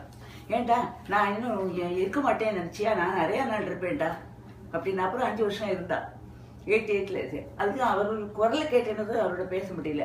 89ல் என்ன ஆச்சுன்னா, பிள்ளை வந்து அமெரிக்கா கிளம்புறதுக்கு 89 எண்டில் விசாலாம் ஒன்று விட்டு கிளம்புறான். 90 ஜான்வரி 7 அனுவும் இந்தியா விட்டான். அதுக்கு முன்னாடி பெரியவா பார்த்துட்டு வந்துட்டு அவனை அழிச்சுட்டு பெரியவா கிட்ட போனேன். மாதுளம்பழம் பேச முடியல, ஏகப்பட்ட கூட்டம். லண்டன்ல இது யாரெல்லாம் வந்திருந்தா அவகிட்ட அந்த பிரபாகரன் எல்லாம் பற்றி பேசிட்டு இருந்தா, ஸ்ரீலங்காவின் அவன் ஏண்டா லண்டன்ல தான் இருக்கானாமே அப்படிலாம் கேட்டுட்டு இருந்தா. அது குரலுக்கு எழுது ஒரு தூரக்கேந்து பார்த்தேன். அப்புறம் சொன்னேன் மாதுளம்பழம் பிரசாதம் கொடுத்தாட்டு. அவர் நேரடியாக கொடுக்கல, யாரையும் விட்டு கொடுக்க சொல்லி அவள் கொடுத்தா மாதுளம்பழம். அதை வாங்கிட்டு அவன் படத்தை எடுத்துன்னு போடா, ஊருக்கு பெரியவா படத்தை எடுத்துன்னு போடா, ஷேமா இருக்குது. அவனுக்கு அசிஸ்டன்ட்ஷிப் கிடைக்கல. அப்போ வெறுமனை வந்தான். பயந்துட்டு நான் இப்போ சொல்லிட்டு வந்தேன் விஜய்கிட்ட வரும்போது, வெறும் பயந்துட்டு என்ன இப்படி போக சொல்றிய நிராதரவா, நான் என்ன பண்ணுவேன் அப்படின்னு சொல்லிட்டு வந்தான். போய் ஊருக்கு வந்தும் ஃபோன் பண்ணா, நான் வந்துடுறேம்மா. அப்போ 14,000 ரூபா தான் 1 வே டிக்கெட்டு. வந்துடுறேம்மா, அதை செலவு விஷயம் வந்துடுறேன், நான் வேண்டாம், உள்ளூரில் படித்ததே போகிறோம், பயமாக இருக்குங்க பணத்தை எடுக்கிறது எல்லாம் அப்படின்னா. நான் சொன்னேன் என்னோட தெய்வம் கூடயே இருக்குது, கவலையே படாத, நீ அதை முடிச்சுட்டு தான் வர அப்படின்னேன். அதுக்கப்புறம் 4 நாள் கழிச்சு ஃபோன் பார்த்தவங்ககிட்டேருந்து, அம்மா ஒரு புக் ஸ்டோரில் $400 வேலை கிடச்சிட்டுமா எனக்கு அப்படின்னா. அப்போ தெப்பா பேசினான். அப்புறம் 10 நாளில் ஸ்டூடெண்ட்ஸ் அட்வைசர் ஒரு மீட்டிங் போட்டிருக்காரு, புதுசாக வந்து ஸ்டூடெண்ட்ஸ்கிட்ட எல்லாம் பேசுறதுக்கு. இவன் சொல்லியிருக்கான், நாங்கள்லாம் சாதாரண நிலைமை தான், படிப்பு ஆசிரியர் தான் எங்கள் இடத்துல அனுப்பிச்சுட்டா அப்படிங்கிற மாதிரி. அப்போவே $900 அவனுக்கு மட்டும்தான் அசிஸ்டன்ஷிப் கிடைச்சிது. 90ல் அவன் 93ல் அவன் கல்யாணம் ஆயிடுது. Full scholarship. அதனால அவன் 5 மாசத்துக்கெல்லாம் திரும்பி என்னை பார்க்கறதுக்கே வந்துட்டான். அசிஸ்டன்ஷிப் கிடைச்சதுனால என்னை பார்க்கறதுக்கே வந்துட்டான். எதுக்கு சொன்னேன், அந்த மாதிரி அனுகிரகங்கிறது வந்து ஒவ்வொரு தடவையும் அவரை வந்து அம்பாள் அனுகிரகமா பெரியவா அனுகிரகமா, அம்பாளும் பெரியவாளும் ஒண்ணுதான் எப்போதும் சொல்லுவா எல்லாருமே. அதனால அந்த மாதிரி 89ல் ஆச்சு. அதுக்கப்புறம் 93ல் என் பொண்ணு கல்யாணம் எப்படி ஆச்சுங்கிறத சொல்லலையே, பார்த்துட்டு வந்து 85 31 அக்டோபர். அவன் வந்து தமிழ் மாத கணக்கு இதுன்னு ஐப்பசி மாதம் என் பிள்ளை கேட்டுட்டு இருந்தான். 1 மாதத்துக்கு கல்யாணம் ஆகிடும்னு சொன்னாலே, 1 மாதம் ஆயிடுத்து அப்படின்னு. உன்னோட 1 மாதம் கணக்கு இல்லை, இது ஐப்பசி மாதம் நான் பார்த்தது. கார்த்தி மாதம் முடியறதுக்குள்ள டைம் இருக்கு, கார்த்தி மாதத்துக்குள்ள நிச்சயம் ஆகிடும் அப்படின்னு. அதே மாதிரி டிசம்பர் 14 அன்னைக்கு அவள் வந்து பார்த்தா, நாளைக்கு மாதம் பிறக்க போகுது, மார்கழி மாதம் பிறக்க போகிறது 14 எதுக்கே பார்த்து நிச்சயம் ஆயிடுது. நான் சொன்னேன், இது பண்ணிக்கோ, மழை பண்ண இருந்தாலும் நல்லா வச்சுக்கோ, கல்யாணம் பண்ணிக்கோடின்னு. அவ்வளோ சரி, நான் ஒன்றும் அப்ஜெக்ஷன் ஒன்று சொல்லல. கல்யாணம் ஆகிடுது. 2 மாதத்துக்கெல்லாம் கல்யாணம் ஆகிடுது. எனக்கு வந்து என்னோட பல நிர்பந்தங்களில் நான் சொன்னேன், என்னை தனியாக எங்கேயும் போக மாட்டேன், எனக்கு வந்து மாமா இல்லாத ஒரு பத்திரிக்கை கொடுக்க கூட போகலை, நான் பண்ண தப்பு பெரியவாட்டை மன்னிச்சுக்கோங்க, நான் அதெல்லாம் தெரிஞ்சு பண்ண தப்பு, நான் எனக்கு ஒரு தைரியம் கிடையாது, டெசிசிவாக நான் இப்படி தான் பண்ணுவேங்கிறதுக்கெல்லாம் தெரியாது. யார் பெரியவா யாத்துல யார் சொல்வாளோ அது சொல்கிறதுக்கு கேட்டு நான் போயிடுவேன் மாதிரி.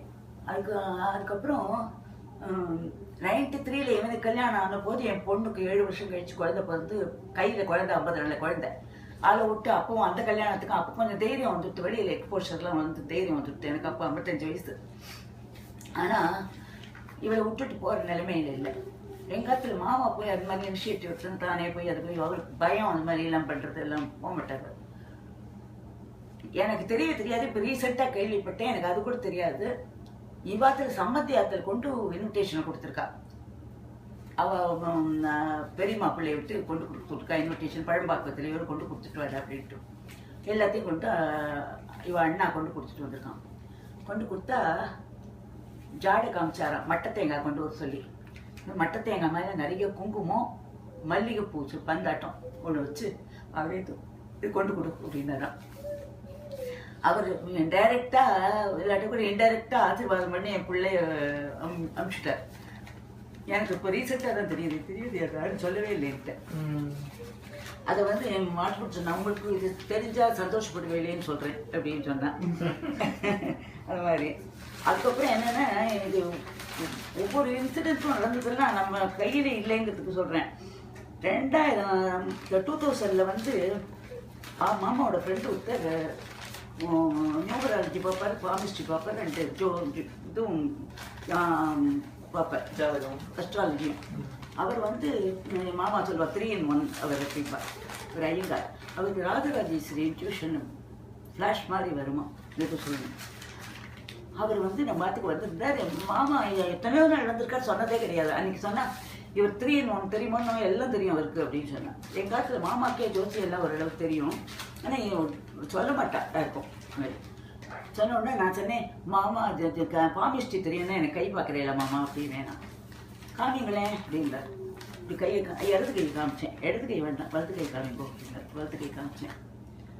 அப்படியே கண்ணை மூடிட்டார். கையை பார்த்து அப்படியே கண்ணை மூடிட்டார். கண்ணை மூடிட்டாரே வேறு சரியில்லை போல இருக்கு அப்படின்னு முட்டு சொன்னார். அம்மா உனக்கு யார் குரு அப்படின்னா? பரமாச்சாரியார். அம்மா ஸ்ரீசக்கரம் இருக்கேம்மா உன் கையில் அப்படின்னாரு. போங்க மாமா, கோடு தான் தெரியுது என் கையில் அப்படின்னு. நீங்கள் எது ஸ்ரீசக்கரம்லாம் சொல்கிறீங்களே, ரொம்ப உயர்ந்த அந்தஸ்துக்கு உயர்த்துறையில என்னன்னு. நான் உனக்கு கோடா தெரியுதுமா, எனக்கு ஸ்ரீசக்கரமா தெரியுது. இன்னொன்று நான் சொல்கிறேன், நம்புறியா? உங்கள் ஆத்துல ஷோடசி வெட்டி இருந்திருக்கா அப்படின்னா. யாருன்னு? எங்கள் பாட்டி. நான் சொன்னேனே ஷோடசி இருந்திருக்கா, அவளோட ஆசீர்வாதம் ஃபுல் பிளெஸிங்ஸ் இருக்கு உன் கையில. இப்ப நம்புறியா அப்படின்னு. ஆமா எங்க பாட்டி அப்படின்னு. இன்னொன்னு சொல்றேன் கேட்டுக்கோ, ஒரே வாரம், இன்னைக்கு அடுத்த வாரம் நீ ஸ்ரீவித்யாவை பார்த்துக்கிறாங்க போகிற அப்படின்னா. போங்க மாமா, சக்தி பஞ்சாட்சரி ஜபம் எடுத்துட்டு ஒரு 10 நிமிஷம் உட்காந்து பண்றதுக்கு 108 ஜபத்தை பண்ண முடியாது. வாசல்ல பெல் அடிக்கிறா, டெலிஃபோன் வருது. அப்போ கொஞ்சம் ஒரு ஆக்டிவாக இருந்தார். அந்த கன்சல்டேஷன் இதெல்லாம் யாராவது நிறைய பேர் இடத்துக்கு வருவா. டீ காஃபி போட்டு தரணும், இந்த மாதிரி எல்லாம் வேலை இருக்கும். அப்புறம் தான் நாங்கள் சம்பாதிக்க ஆரம்பிச்சது. உண்மையாக ஃப்ராங்காக சொல்கிறேன், கவர்மெண்ட் உத்தியோகத்தில் இருந்தால் நேர்மையாக சம்பாதிச்சிருந்தா நான் ஒன்றும் இல்லை, எனக்கு ஒன்றும் அதுக்காக ஒன்றும் வருத்தம் இல்லை. ரொம்ப சாதாரணமாக இருந்தோம், ஒன்றும் வருத்தம்லாம் கிடையாது. அதுக்குள்ளே நாங்கள்லாம் நல்லா செம்மையாக தான் குடும்பம் நடத்திருக்கோம். ஒன்றும் ஒத்துவே கிடையாது, ஒன்றும் ப்ராப்ளமே இல்லை. பெரியவாளும் தேவியும் எப்போவும் கூட இருந்திருக்காரு, சந்தேகமே இல்லை. அப்போ எனக்கு நான் உட்கார போகிறேன், எனக்கெல்லாம் ஸ்ரீவித்யா எடுத்துட்டாலாம் நான் எவ்வளோ நாளைக்கு பூஜை பண்ணோம், அதெல்லாம் முடியாது. நான் வாரமே வந்து சஹஸ்ரநாம அர்ச்சனை பண்ண உட்காந்து என்ன 2 hours ஆகும். கட்கமாலை பண்ணி சஹஸ்ரநாமம் பண்ணி லலிதா ஸ்தோத்திரம், லக்ஷ்மி ஸ்தோத்திரம் எல்லாம் சொல்லி காயின்ஸ் வச்சு அர்ச்சனை பண்ணுவேன் அந்த மாதிரி. அப்போ வந்து அம்பாள் வந்து தானாகவே வந்திருக்காளே தவிர எனக்கு அப்போல்லாம் உபதேசமெல்லாம் ஆகலை, ரெகுலராகவே பண்ணிட்டு இருந்தேன். அப்புறம் வந்து இந்த மாமா சொன்னால் இதுக்கு இந்த வெள்ளிக்கிழமை ஒரு நாளாக மாமா எல்லாத்தையும் அப்படி வளலாம் அனுப்பிச்சுட்டு உட்காந்து பண்ணுறேன்.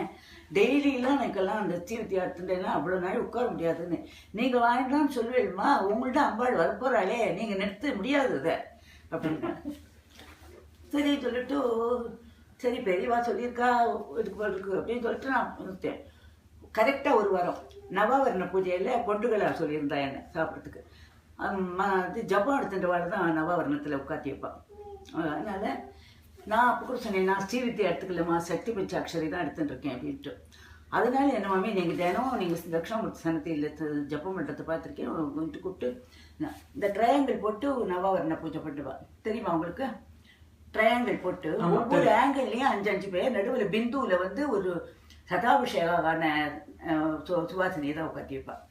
அந்த மாதிரி இந்த ஒரு 10 எண்ணெய் உட்காத்தி வச்சா முதல்ல எடுத்த உடனே. அந்த குரு அம்மா இருக்காளே அவ எதிர்க்கிய அந்த திருசக்தி சொல்லி அவன் வந்து 15 பேரை சொல்லியோ திருசக்தி வந்து 20 நாமாவளி சொல்லி ஒவ்வொருத்தருக்கும் அர்ச்சனை பண்ணுவாள். அப்படி பண்ணிட்டு இருக்கும் பொழுது எல்லாம் முடிஞ்சது. அந்த நடுவில் இருக்கிற ஒரு சுவாசினிக்கு பூஜை பண்ண உடனே எனக்கு பக்கத்தில் உட்காந்துருக்க மாமி இந்த குரு அம்மாட்ட சொல்கிறா, இவ வந்து சாமானியப்பட்டவன்னு நினச்சிக்காதீங்கோ, இவளுக்கு உபதேசம் பண்ணுங்கோ ஸ்ரீவித்யான்னா. மாமி சாமி போட்டு என்ன எங்காவது சூழ்நிலையில் பண்ண முடியுமா என்னன்னு தெரியலேன்ட்டு காதையே வாங்கிக்கல. மாமி பணம் கூட நிறையா இல்லை மாமி இது கொடுக்கறதுக்கு, தட்சணை கொடுக்கறதுக்கு அப்படின்னு. நீ அதெல்லாம் கவலைப்படாத, அம்மா இவளுக்கு உபதேசம் பண்ணுங்கன்னு. அந்த க்ஷணம் அந்த ஸ்ரீவித்யா அந்த நவவர்ண பூஜையிலேயே எனக்கு இதாயிடுது. ஸ்ரீவித்யா துஷ்டா வந்து கணபதி மந்திரம் குருபாதுகா மந்திரம் எடுத்து வச்சு 3 தலைமுறை சொல்லுவா இல்லையா குருபாதுகா மந்திரம், அது சொல்லி கணபதி மந்திரம் சொல்லி ஒரு பாலாத்திர சுந்தரி மந்திரம் அங்கே ஆயிடுது. அப்புறம் கரெக்டாக 1 வருஷம் அந்த குரு அம்மாவோட சதாபிஷேகம் நடந்தது, அதுக்கு போயிருந்தோம். போன உடனே அங்கே வந்து நான் எதிர்பார்க்கவே இல்லை. அப்படியே திடீர்னு குரு அம்மா என்ன லட்சம் ஆவர்த்தி ஆச்சான்னு கூட கேட்கல, அங்கேயே சௌபாகிய பஞ்சதாட்சரி வச்சுட்டா. அது மட்டும் இல்லை, சுப்பிரமணிய பஞ்சாட்சரி எடுத்து வச்சா, நாராயண அஷ்டாட்சரி எடுத்து வச்சா, அப்புறம் வந்து சக்தி பஞ்சாட்சரி திருப்பி எடுத்து வச்சா. அது நடுவில் நம்ம சொல்லக்கூடாது, நான் எடுத்துட்டேன் முன்னாடியே சொல்லக்கூடாது, குரு விட்டெல்லாம் விட்டு சாமர்த்துட்டேன். எல்லாரும் முதலே கணபதி மந்திரம் எடுத்து வச்சா, பாலாத்திர பிரசந்தரி எடுத்து வச்சா, அதுக்கப்புறம் வந்து சுப்பிரமணிய பஞ்சாட்சரி, சூரிய சூரிய மந்திரம் அது ஒன்று, அதில் 2 தினசு மந்திரம் இருக்குது, அதில் எனக்கு ஒரு மந்திரம் எடுத்து வச்சா.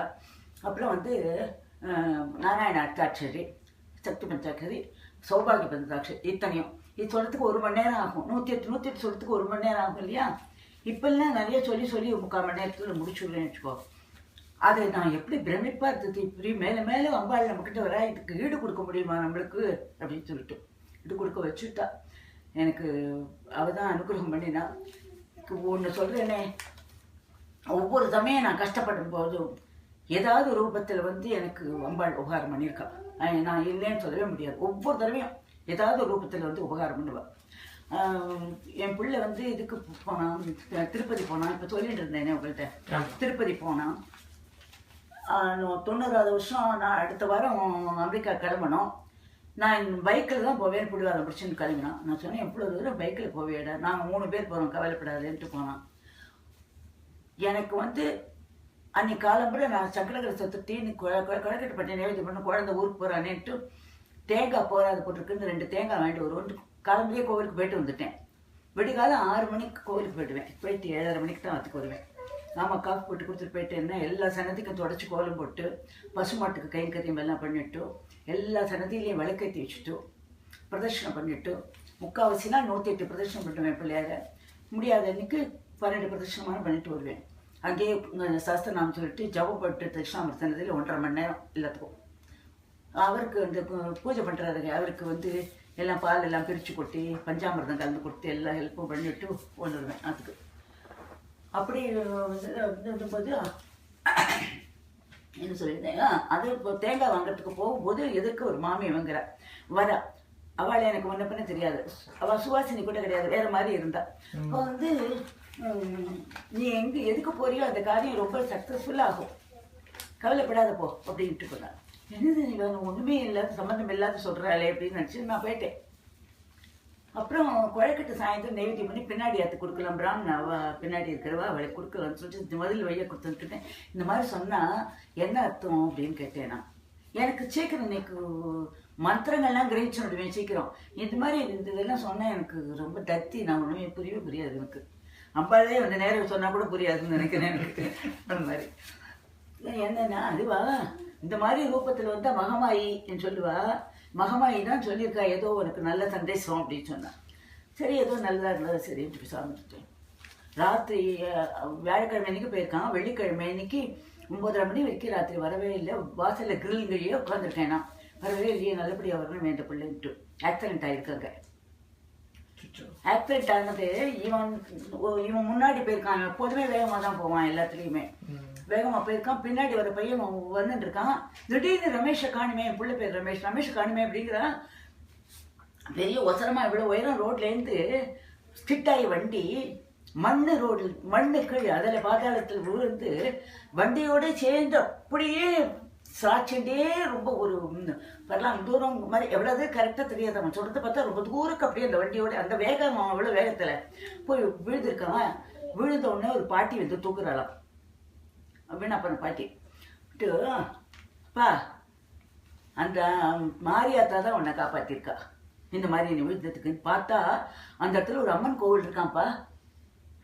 அம்மன் கோவில் இருக்கான், சூலமாக நட்டு வச்சிருக்கான், ஒரு வேல் இருக்கான். நான் வேல் விருத்தம் சொல்றேன் இல்லையா, டெய்லி வேல் இருக்கான், சூலமாக நட்டு இருக்கான், உடம்பு பூரா சிராட்சி காயத்தோடு போயிச்சிட்டான். இதுக்கு சொல்றேன், ஒவ்வொருத்தரையும் அம்பாள் இருக்காங்கிறத நான் ப்ரூவ் பண்றேன். நான் என்னோட கூடவே இருக்காங்கிறது பொய்யே கிடையாது. அவர் சொன்னா பொய் இருக்குமா? அவர் சொன்ன வாக்கு நான் வேணா சொன்னா பொய்யா இருக்கும், அவர் சொன்னா பொய்யா இருக்குமா? அது ஆயிடுத்து. இதுக்கப்புறம் வந்து என் பிள்ளை கல்யாணம் ஆகி நான் வந்து வீடு போகாதுன்னு எங்கள் வீடு சின்னதுன்ட்டு ஒரு வாடகை வீட்டில் இருந்தோம் நாங்கள்லாம் சேர்ந்து. அப்போ அங்கே இதில் சிட்டி பேங்க்கில் கொஞ்ச நாள் வேலையாக இருந்தோம், அப்புறம் ஐபிஎம்மில் வேலையாக இருந்தோம். வந்து நான் தினம் இந்த மாதிரி சலஸ்திரநாமம் சௌந்தரியலகிரி சொல்கிறதோட வெள்ளிக்கிழமை எலாபரேட்டாக பூஜை பண்ணுவேன். நிறைய புஷ்பங்கள் வாங்கி விதவிதமா அர்ச்சனை பண்ணி நான் இந்த இப்போ சொன்னமே நமஸ்காரம் ஜபமெல்லாம் சொல்லிடணும்னா எனக்கு ஒரு 2 மணி நேரம் ஆகும் பண்ணுறதுக்கு. நாங்கள் காலி பண்ணிட்டு இந்த வீட்டை வேற வீட்டுக்கு நம்ம பாட்டுக்கு வந்துட்டோம். ஏன்னா அவன் பெங்களூர் ட்ரான்ஸ்ஃபர் ஆகிடுத்து. நானும் மாமாவை தனியாக திருப்பி நம்ம வீட்டுக்கு போயிடலாம், இவ்வளோ வாடகை கொடுத்துட்டு இருக்க வேண்டாம்னு வந்தோம். வந்தா அந்த வீட்டுக்கு ஒருத்தர் கொடுத்தனும் வந்தா நம்மளவாதான் வந்தா அந்த பொண்ணுக்கு ஏதோ உடம்புக்கு வந்துடுத்து. சின்ன பொண்ணு அவளுக்கு ஃபேஷியல் பேரலிசிஸ் மாதிரி ஏதோ வந்துடுத்துருக்கு. இவன் வாஸ்துக்காரால கூப்பிட்டு காப்பிச்சிருக்கான், இந்த வீடு சரியில்லையோன்னு, அதனால தான் வந்துடுத்துட்டு. வாஸ்துக்காரன் உள்ள வந்த உடனே இந்த வீட்டில் முன்னாடி யார் கொடுத்தனா அப்படின்னா எங்களுக்கு தெரிஞ்சவாதான் இருந்தேன். வீட்டில் ஒவ்வொரு செங்கலும் லலிதா சாஸ்திரநாமம் சொல்றது அப்படின்னா இதெல்லாம் எதுக்குன்னு என்னோட பெருமையை சொல்றேன்னு நினைச்சுட்டாதீங்க. அம்பாள் வந்து அவ வந்து இருந்தா தான் நம்ம சாஸ்திரநாமம் சொன்னா கூட அதுக்கு பலிதான் இருக்கும். அவ இல்லாத நம்ம மெக்கானிக்கலா சாஸ்திரநாமம் சொன்னா அதுவும் இருக்காது. அது ஆத்மாத்மா நான் உணர்றேன். பெரியவா சொன்னது ஆமாம் பத்தியா, அதனால தான் அந்த மாதிரி நடக்கிறது அப்படின்னு சொல்லிட்டு என்னென்ன ஒவ்வொரு சந்தர்ப்பத்திலையும் நான் இருக்கேன்னு அவ்வளோ எனக்கு காமிச்சிருக்கு. அது வந்து உடனே கூட எனக்கு தெரியாது, எல்லாமே லேட்டாக தான் இந்த கொஞ்சம் வெண்ணெய் மூளை தெரியாது எனக்கு. இந்த மாதிரி நிறைய சந்தர்ப்பங்கள்லாம் இப்போ படிக்கும் பொழுது நெட்டில் நம்ம வந்து நமக்கும் இந்த மாதிரிலாம் நடந்திருக்கே, நமக்கு தெரியல இதெல்லாம் அப்படின்ட்டு. அப்போ தீபத்தில் பூஜை பண்ணிட்டு இருக்கேன். 97 வந்து என்ன இந்த மாதிரி இந்த ரெண்டட் ஹவுஸில் இந்த மாதிரி இருந்தால் 2009ஆம் வருஷம் 2008 மாமா படுத்து படிக்க ஆயிட்டா. அல்சைமர் வந்து ஒரு நடமாடின்ண்டே சரியில்லாத இருந்தது. 2008 நாங்கள் இங்கே வந்து இருந்துட்டு 6-7 மாதம் இருந்துட்டு திரும்பி ஊருக்கு போனோம். போகும்போதே ஃப்ளைட்லேயே ஜாஸ்தியாக எடுத்ததுக்கப்புறம் பெங்களூரில் போய் இருந்துட்டு 1 மாதம் கழிச்சு நான் ஊருக்கு போகிறேன். நாங்கள் சதாப்தியில் போயிட்டு இருக்கிறதே பிடிச்சி வந்துட்டு உடம்பு சரியில்லாம் ரொம்ப போயிட்டு வருது. அதுக்கப்புறம் திரும்பி நாங்கள் பெங்களூரே வர முடியாது ஆயிடுத்து. போய் டாக்டர்லாம் பார்த்து திரும்பி போனாக்க 1.25 வருஷம் படிக்க எங்காத்துக்கே போயிட்டேன். நான் இருக்கிற இடத்துக்கே 2 ஆளை வச்செல்லாம் பார்த்துட்டு இருந்தேன். அப்போ ஒரு நாள் 2 ஆளும் வரல. என் தங்க துணைக்கு இருந்தால் அவளுக்கும் ஏதோ ஒரு வேலைன்னு வெளியில் போயிட்டா. நான் மட்டும் ஆற்றுல இருக்கேன். பெரியவா படமும் அம்பாள் படமும் பக்கத்தில் இருக்கேன். மிக்சியில் இவருக்கு வந்து கோமாவில் படுத்துருக்கு, அது ஒன்றுமே தெரியாது. மிக்சியில் வந்து இந்த இதெல்லாம் ஓட்ஸ் எல்லாம் வேக வச்சு அரைச்சி, காய்கறியில் வேக வச்சு அரைச்சி பாலோடையால் போட்டுவேன். சூப் மாதிரி. ஆமாம், அதை வந்து பாலோடையால் போட்டு விடுவேன். அதை அரைக்கும் போது இந்த மாதிரி மிக்சியில் அரைச்சா இவர் வந்து நிற்பார், வாசப்படி கையை அப்படி மேலே வச்சு நிற்பார். என்ன பண்ணுற அப்படின்னு கேட்டுட்டு, அந்த மாதிரி கூட இனிமேல் வந்து நிற்க போகிறாளா அப்படின்னு கேட்குறேன். அம்மாவை இருக்கிறதுனால நான் இனிமேல் அந்த மாதிரி இருப்பாளா, என்னை வந்து சரஸ்வதியின் பேர் சொல்லி கூப்பிடுவாரா, இந்த இடத்துல வந்து உட்காந்து சாப்பிடுவாரா என் கையால் வருவா சொல்லுங்கோ அப்படின்னேன். அவ்வளோதான். நிழல் எடுக்கிறது வந்து இருக்கிற அதே பாஸ்டரில் அதே க்ஷணம் துளி கூட நான் எக்ஸாஜரேட் பண்ணல, ஒன்றும் நினச்சிக்காது. அந்த நான் சொல்லி வாயை மூடுறதுக்குள்ளே அங்கே நிற்கிறார். நடக்கவே திருப்பி படுத்துக்கிறதுக்கு நம்ம திருப்பி படுத்து விடணும். ஒரே பக்கமாக படுத்தினா பெட் சோறு வந்துருமேன்னு சொல்லிட்டோம். அப்படியாப்பட்டவர் தானே ஏந்திருந்து அந்த மாசப்படியை பிடிச்சிட்டு எந்த பாஸ்டரில் நிற்கணும்னு நான் சொன்னேனோ இப்படி பிடிச்சி நிற்பாளேன்னு அதே மாதிரி நின்று என்னை பேர் சொல்லி சரஸ்வதின்னு வருஷக்கணக்காக என் பேர் மறந்து இருந்தது அவருக்கு. சரஸ்வதியின் பேர் சொல்லி கூப்பிட்டார். ஆச்சா, ஒரு சின்ன பெரிய சமையல் உள்ள இந்த மாதிரி 2.5 பங்கு இருக்கும். அந்த சமையல் உள்ள நடுவில் டேபிள் போட்டிருப்பேன், 2 சேர் போட்டிருப்பேன். அதில் மொழியில் பிடிச்சி விழுந்து போகிறேன்னு ஓடி போய் பிடிச்சிட்டு கொண்டு உட்காந்து வச்சேன். சாப்பிட்றீங்களா அப்படின்னு. ஏன்னா இப்படி சாதாரண ஏந்து வந்து நிற்கிறாரே சொல்லிட்டு கூப்பிட்டாரே அப்படின்னு. சாப்பிட்றீங்களா, நான் இங்கேயே வச்சு மொழ ஊட்டி விட்டுவேன் இப்படி தலையாட்டினா குழந்த மாதிரி. உடனே சாத்த பேசனில் பசஞ்சு ஸ்பூனால் ஊட்டி விட்டு சாப்பிட்டாப்பா. ஆச்சா, லைட்டாக இருந்தது. என்னால் அப்படி பிடிச்செல்லாம் அவரை அழிச்சு போக முடியாது. அவருக்கு தானே நடக்க முடியாது இல்லையா, என்னால் அவரை சமாளிக்க முடியாது என்னோட வெயிட்டுக்கு. நல்ல ஒசரமும் நல்ல வெல்பெல்ட்டாக இருப்பாள். அழிச்சு போய் சுலபமாக நடத்தி அழிச்சுன்னு போய் படுக்கையில் கொண்டு படுக்க வச்சுட்டேன். இது வந்து நம்மளால பண்ண முடியுமா? அப்புறம் மறுபடியும் கோமா போயிட்டா. அது வேற விஷயம். நீ கேட்குறியா, இந்த க்ஷணம் உனக்கு நடத்துறேன். அது பெரிய விஷயம் எனக்கு தோணித்து, அதனால சொல்றேன். இது தெரியாது. அதுக்கப்புறம் அவர் எழுந்திருக்கல, கட்சி எடுத்தவங்க தான். ஆனா அந்த க்ஷணம் நான் கேட்ட உடனேயே இல்லை பிடிச்சிக்கோது உன்னோட வரத்தை அப்படின்னு மாதிரி கொடுத்தேன். அப்புறம் 1 வருஷம் தான் இருந்தா, அந்த நடந்ததுக்கு அப்புறம் 1 வருஷம் தான் இருந்தா. ஆனால் வந்து அவரோட பெரியவாளும் அம்பாளும் கூட இருக்கிறத நான் கலக்கிறது நான் உணர்ந்துட்டேன். 2010 மாமா போய் வந்து நான் வெளியிலேயே எங்கே வர இங்கே வந்து கொஞ்ச நாள் இருந்தேன். அப்புறம் திரும்பி ஊருக்கே போயிட்டேன். எங்கள் தம்பந்தியோட தங்க வந்து ஒரு நாளைக்கு, மாமி என்னோட உங்களை அழிச்சு போக்குறேன், இப்போ அதுக்கு தான் வந்திருக்கேன். நான் வரலம்மா, நான் எங்கேயுமே வரல. ஏன்னா எனக்கு பெரிய ப்ராப்ளம், மாமா பட்டு இருக்கிறது. அதுக்கு முன்னாடியிலேருந்து முதுகு வலி இருந்தது. இப்போ பெரியவாளோட அனுப்புறதால முதுகில் இந்த பெல்ட்டே கட்டிட்டேன். நாராயணியம் படின்னு அவர் சொல்லியிருக்காருன்னு நாராயணியத்தை விடியாத படிச்சுட்டு இருக்கேன் 6-7 வருஷமா. பெல்ட்டே எடுத்துட்டேன். இப்போ டாக்டர் என்ன சொல்லியிருந்தாரு, உங்களுக்கு தேவையே ஆகாது, இந்த மாதிரி ரொம்ப மோசமா இருக்கு, தூள் தூளா போய் எலும்பு ஒண்ணு மேல ஒண்ணு இறங்கி ஒட்டின்னு இருக்கு, இனிமே ஒண்ணும் பண்ண முடியாது, ஆப்ரேஷன் பண்ண முடியாது, இந்த வயசுக்கு தாங்காது அப்படின்னு சொன்னார். மிரக்கல்னா இதான். இப்ப நான் பெல்ட் எல்லாம் எடுக்கிறேன், ஒண்ணுமே போட்டு பேக் பெயின் எதுவுமே இல்லை. பேக் பெயின் அப்பப்போ இப்படி வருது, ஒரு ஃபிளாஷ் மாதிரி வருது. எனக்கு இப்படி உட்கார முடியாது, நடக்க முடியாது. ஆத்துக்குள்ள எவ்வளவு கஷ்டப்பட்டிருக்கேன் நான். பெரியவாளுக்கு தெரியும், வேலைக்கு தெரியாது, அம்பாளுக்கு தெரியும். ஒவ்வொரு அடி எடுத்துக்கும் ஃப்ளைட்ல இருந்து இறக்கி விடுறதுக்கு ஒரு ஆடு வீல் சேர்ல ஆடுறது அந்த மாதிரி வந்துட்டேன். அந்த மாதிரி மிரக்கல் நீ பார்க்க முடியாது. அந்த மாதிரி அப்போ போட்டுட்டு இருந்தேன். அப்பவும் போட்டோடனே என்னை கூப்பிடுறீங்கன்னு, நான் என்னாலலாம் எங்கே வர முடியும், நீங்கள் கவலைப்படாதீங்கோ, எங்கே போகிறேன்னு சொல்ல மாட்டேன்ட்டாவும், உங்களுக்கு பிடிச்ச இடம் தான் ஆக்சுவலாக. இப்படி ஜெயிலாட்டம் வீட்டுக்குள்ளேயே கொண்டிருக்கல, ஹவுஸ் அரெஸ்ட் மாதிரி. எவ்வளோ அழகாக கோவிலுக்கு வந்து ஸ்லோகம் சொல்லி உங்களை அந்த மாதிரி திருப்பி பார்க்க முடியுமான்னு இருக்கு எனக்கு அப்படின்னா. எனக்கு அந்த ஆசையில் ஆற்றுலேயே சொல்கிறேன், அதை பூஜை பண்ணுறேன், போதும் மனு, எனக்கு எல்லாம் ஆயிடுத்து அப்படின்னு. அப்படிலாம் சொல்லக்கூடாது. நீங்கள் வாங்கோன்ட்டு சிங்கப்பெருமா கோவிலுக்கு அழிச்சுன்னு போனா அன்னைக்கு.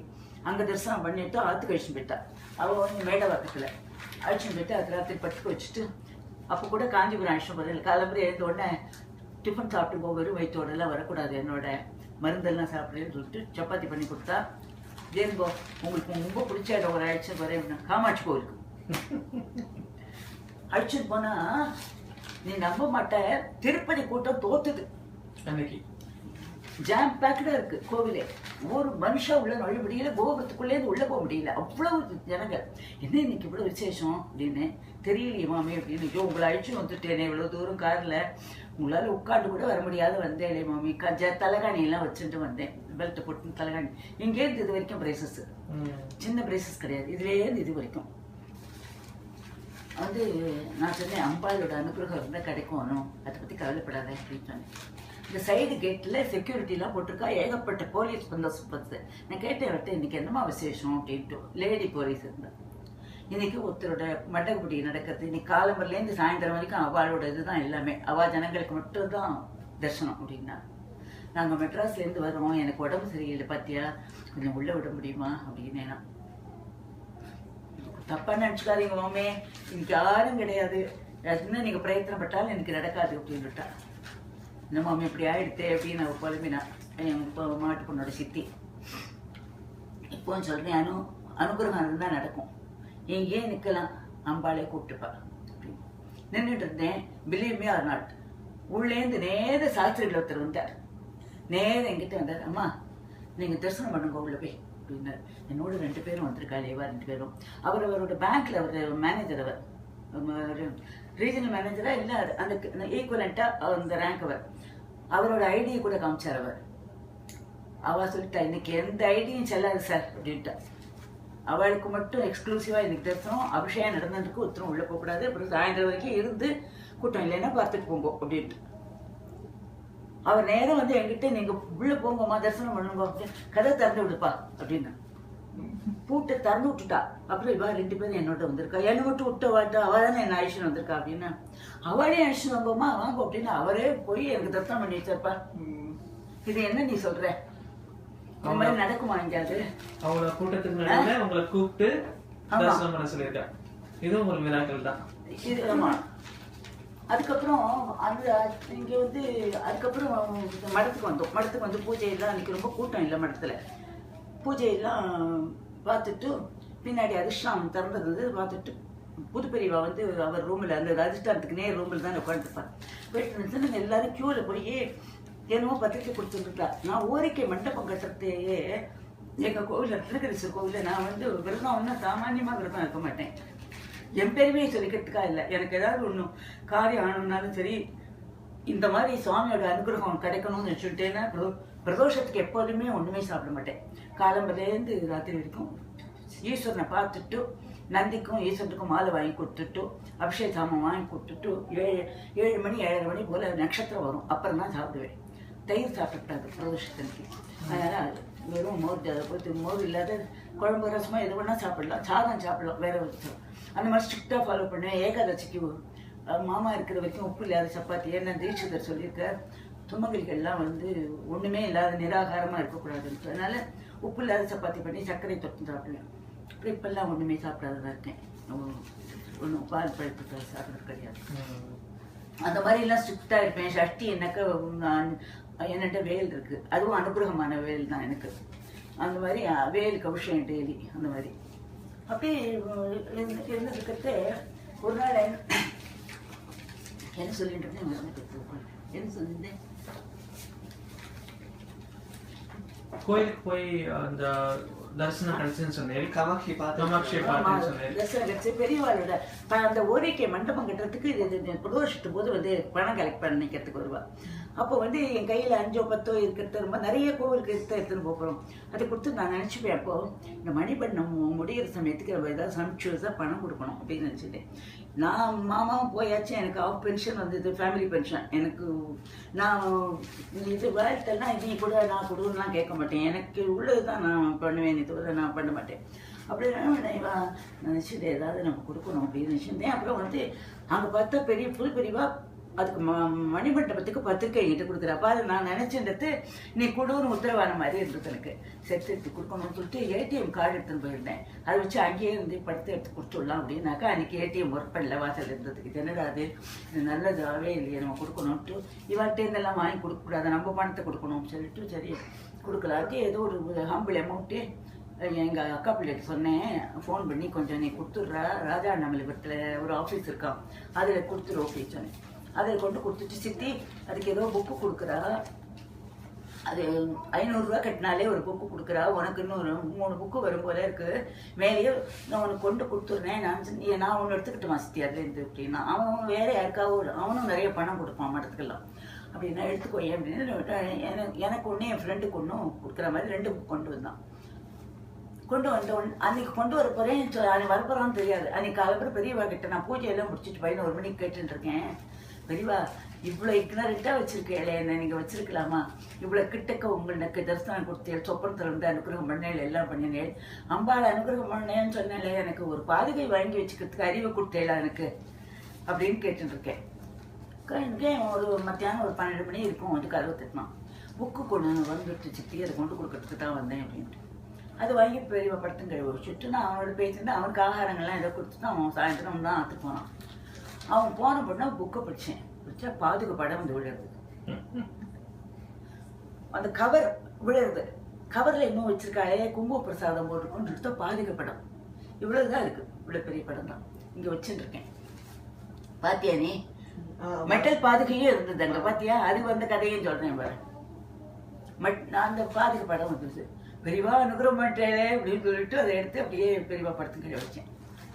அதுக்கப்புறம் என்னென்ன நான் போன வருஷத்துக்கு முதல் வருஷம் 3ஆவது வருஷம் என் பொண்ணுக்கு 3 வருஷத்துக்கு முன்னாடி என் பொண்ணுக்கு ஆப்ரேஷன், பிரெயினில் டியூமர் ஆப்ரேஷன் பண்ணுறது. நான் எங்கேருந்து போனேன், கிளம்பி போய் அவளுக்கு எல்லாம் பண்ணிவிட்டு 3 மாதம் கழிச்சு நான் மெட்ராஸ் வந்துட்டு அங்கேருந்து ஃப்ளைட் ஏறணும், எனக்கு அங்கேருந்து டிக்கெட்டு.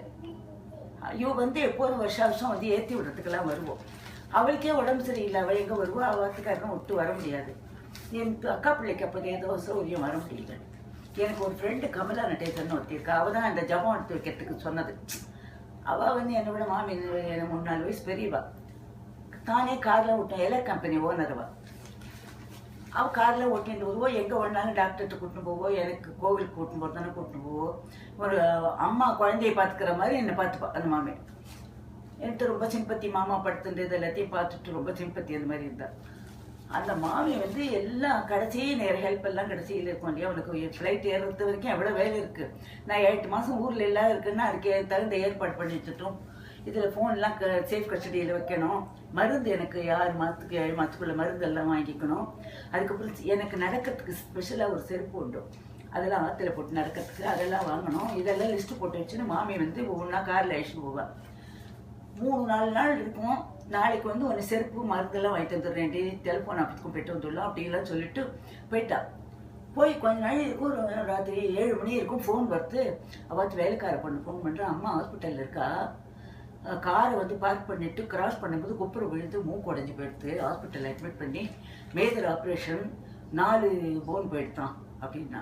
அப்படியே நொறுங்கி போயிட்டேன். மாமிக்கு எலும்பு நொறுங்கிட்டோ இல்லையே, என் மனத்தையே நொறுங்கி போயிடுது.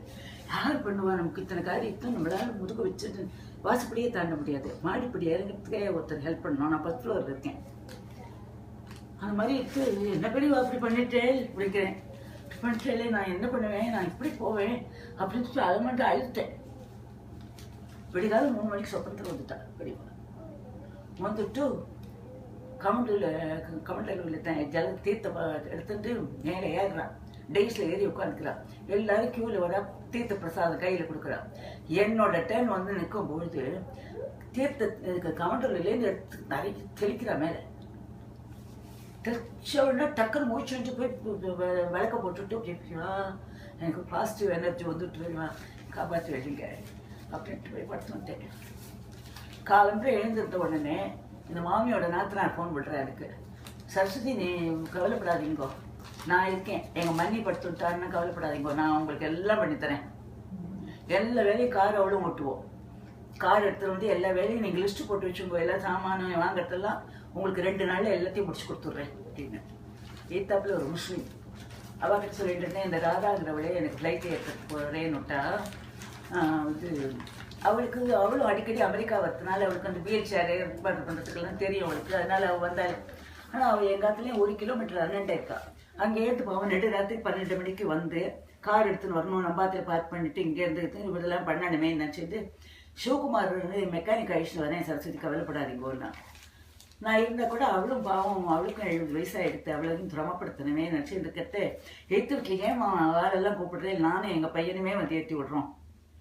நம்ப மாட்டேன், எனக்கு குனிஞ்சு சாக்ஸ் எல்லாம் போட்டுக்க முடியாது, ஷூஸ்ல போட்டுக்க முடியாது, குனிய முடியாது. எனக்கு சேர்ல உட்காந்துருக்கேன், அந்த முஸ்லீம் பையன் வந்து எனக்கு ஷூ போட்டு சாக்ஸ் போட்டு விடுறான். போட்டு விட்டு அவள் 2 பேரும் அம்மாவும் பிள்ளையுமா வந்து என்னை ஃப்ளைட் ஏற்றி விட்டா. இதெல்லாம் வந்து நீ யார்கிட்டயா சொன்னா நம்புவாளா சொல்லு? பெரியவா தீர்த்த பிரோஷனம் பண்ணலான்னு சொன்னாலே முதல்ல நம்ப மாட்டான். அந்த மாதிரி. அப்புறம் இப்போ வந்து பாரு, பொண்ணுக்கு ஆப்ரேஷன் ஆகி 1 வருஷம் அனுப்புறோம், கொஞ்சம் ப்ராப்ளம்ஸ் இருந்ததுன்ட்டு மெட்ராஸில் டாக்டர்கிட்ட, பெங்களூர்லேருந்து இங்கேருந்து பெங்களூர் போயிட்டு அவளை அழிச்சுட்டு மெட்ராஸ் போனேன், ஒரு டாக்டர்கிட்ட ஸ்பெஷலிஸ்ட்டை காமிக்கலாம்னு சொல்லிட்டு. அப்போ சொன்னால் டாக்டர்கிட்டலாம் பார்த்தப்பறம், அம்மா நம்ம அதிஷ்டானம் போகலாம், அவளுக்கெல்லாம் என்னளவுக்கு உண்டு நம்பிக்கை, என்ன மாதிரி அப்படியே ஃப்ளாட்டெல்லாம் இல்லை, நம்ம வேலைக்கு 1000 வேலை இருக்குது, போகலான்ட்டு அவளுக்கே இது வந்து அழிச்சுட்டு போனேன். நான் டாக்ஸி வச்சு, எனக்கு பஸ்ஸில் எல்லாம் போக முடியாது, டாக்ஸி வச்சு நாங்கள் போனேன். எங்கள் அக்கா பிள்ளைய வந்தான் வந்து அது அதிஷ்டானத்திலாம் தரிசனம் பண்ணிட்டு அங்கே எனக்கு அங்கே பார்த்து என்னையும் ஒரு பொருட்டை அழிச்சுட்டே நினச்சிக்கிறேன். அப்படியே ஜலஞ்சலமாக கொட்டலை தாரையாக அழுறேன். எங்கள் அதிஷ்டானத்தில் போய் அழுக தான் வருது. எனக்கு எப்பவுமே வேண்டிக்கவே தெரியாது. நான் 10 இருக்கால, இப்போ நீ என்கிட்ட ஒரு பிரச்சனையை சொல்லிட்டேன்னா நான் வேண்டிப்பேன். நான் எனக்குன்னு ஒன்றுமே வேண்டிக்க மாட்டேன். அந்த மாதிரி ஐயா ஜலஜலமாக வருது கண்லேருந்து. எங்கள் சித்தி எதாவது சொல்லணும்னு பெரியவா காலில் சொல்லு, தரிசனம் கிடச்சிட்டுறா எனக்கு. என் பொண்ணுக்கு அவனே சொன்னான், பெரியவா காலில் சொல்லும்போது இது மாதிரி இவளுக்கு தங்கைக்கு ஆப்ரேஷன் ஆகி பொழைச்சிருக்கா, நான் தீர்க்காசா இருக்கணும்ட்டு இது கொட்டின்ட்டு அவர் வந்து நல்லா இதாக எடுத்துமா அப்படின்னு சொல்லிட்டு கல்கண்டு சந்திரமாவை கையில் கொண்டு கொடுத்தார். ஒரு வெல்வ தளமும் கொடுப்போமாமா அப்படின்னு வாங்கிட்டு வந்தேன். காமாட்சி கோவிலில் போகிறோம், கூட்டம் உள்ளே நுழைய முடியல. எங்களுக்கு அப்பேற்பட்ட தரிசனம். எங்கள் அக்கா இப்படி சொன்னேன், என்னது அதிசயமாக இருக்குது, இவ்வளோ கூட்டத்தில் நமக்கு எவ்வளோ தரிசனம் என்ன கிடச்சிது. நான் சொல்லலை, என்ன இது 1 தடவை 2 தடவை இல்லை, நிறைய தடவை இந்த மாதிரி நடந்திருக்கு. இப்போ வந்து என் ஃப்ரெண்டு விஜயலட்சுமி தான் என்னட்டு பேங்க்கில் வேலையா இருக்கா. அந்த பொண்ணு அங்கே சாத்திரிகள்ன்ட்டு ஒருத்தர் இருக்கார். அவர் வந்து இருக்கார் மாமி, நான் ஃபோன் பண்ணி சொல்கிறேன், நீங்கள் இவ்வளோ உடம்பு முடியாதோட இப்போ நான் நிற்க வேண்டாம் க்யூவில் அப்படின்னு சொன்னால் அவர் ஒரு தடவை தரிசனம் பண்ணி வச்சுட்டார். கூப்பிட்டு அப்புறம் ஒருத்தரா நீங்கள் வாங்கன்னு கூப்பிட்டு எனக்கு தரிசனம் பண்ணி வைக்கிறா காமாட்சி அம்மன் கோவிலில். அவர் தரிசனம் பண்ணி எங்களை வெளியில் அனுப்பிச்சிட்டார். அப்புறம் வாங்கன்னு யாரெல்லாம கூப்பிட்டு அவள் போய் தரிசனம். அது மாதிரி ஆச்சா. அப்புறம் வந்து என் தங்கையோட போனேன். தங்கையோட போன போது பெரியவா அப்படி காமாட்சி அம்மன் தரிசனம் பண்ணேன். அப்போ தான் சாமாசாத்துகள் கூப்பிட்டு தரிசனம் கொடுத்தது. அதுக்கப்புறம் எப்போ போனேன் நினைவில்லை. ஒரு தடவை போகிறேன். என் ஃப்ரெண்டு சாமிநாத நாராயணன் ஒரு பையன் இருக்கான். அவன் வந்து ஃபேஸ்புக் ஃப்ரெண்ட் தான் அந்த பையன் கூட. அவன் வந்து நான் வந்து இந்த வில்வ மாலை வாங்கி தந்தான்னு சொன்னேனே பெரியவாளுக்கு. அவனை நானும் டாக்ஸி வச்சுன்னு போனோம். ஆனால் அவள் ஃபேமிலியில் எல்லோரும் வந்தால் நம்ம பார்த்துல நான் மட்டும்தான். இப்போ பெரியவா கிட்ட சொல்லுவாங்க பூஜை பண்ணுற குமரேசன் மாமாவும் யார் இருந்தா அன்றைக்கி நினைவில்லை. மாமா பாதுகா வாங்கி கொடுத்தாக்க பிராண பிரதிஷ்டை பண்ணி பெரியவா கிட்ட வச்சு பூஜை பண்ணி தரையெல்லாம் ரொம்ப நாளாக ஆசையாக இருக்குன்னு அப்படின்னு. அதுக்கு என்ன பண்ணலாமே அப்படின்னார். அப்புறம் சில இடைஞ்சல்லாம் இருக்குதுன்னு தோணுது. அதில் சில ப்ராக்டிக்கல் டிஃபிகல்ட்டிஸ் எல்லாம் இருக்குதுன்னு தோணுது எனக்கு. இங்கே எடுத்துன்னு வந்தாக்க பாதுகையெல்லாம் வந்து யாராலும் தொட்டுட்டா இந்த செக்கிங் பண்ணுறதையெல்லாம் வந்து அனாச்சாரமாக போயிடுமா. பெரியவாளுக்கு ஃபாரின் வர்றதே பிடிக்காது. அவரோட பாதுகையெல்லாம் அவள்லாம் தொட்டுட்டா என்ன பண்ணுறது அப்படின்லாம் ஒரு கவலை இருந்தது. அப்படியே வேக்சிலேட் பண்ணிகிட்டே வெளியில் வரேன். ஏத்தாப்புல பூஜையெல்லாம் முடிச்சுட்டு சாப்பிட்றதுக்கு போயிட்டு இருக்கோம். என் தங்கை என்னை பிடிச்சி அழிச்சு வர தனியாக நடக்கும். இப்படி மாதிரி நடக்க முடியாது, நடக்கவே முடியாது. எனக்கு பெரியவா போட்டு பிடிச்சலாம் பிடிச்சி அழிச்சு வரா என்ன. அங்கே பௌர்ணமிக்கு பணம் கலெக்ட் பண்ணுறவர் அந்த வாசப்படிக்கு நேரம் உட்காந்துருப்பார். அது இந்த மடத்தில் அவர் வந்து கூப்பிட்ருக்காரு. எனக்கு சரியாக ஷார்ட் ஆஃப் ஹியரிங், எனக்கு காதில் விடல. என் தங்கை வந்து அவர் கூப்பிடுறாரு. நான் என்னன்னு போய் கேட்டு வந்துடுறேன்னு என்ன அப்படியே ஜாகிரதையாக இருந்துட்டு உள்ளே போனேன். அவர்கிட்ட போனேன். ஒன்று உங்களை நான் கூப்பிடலை, நீங்கள் ஒருத்தரை பிடிச்சி அழிச்சு போகிறேன், அவளை தான் கூப்பிடுறேன் அப்படின்னா. அப்படின்னோடனே என் தங்கை உங்களை தான் ஒன்றை தாண்டி கூப்பிடுறாராம் அப்படின்னா. சரின்னு நான் போனேன். போனோடனே உங்களுக்கு பாதுகா வேணும்ல அப்படின்னார்.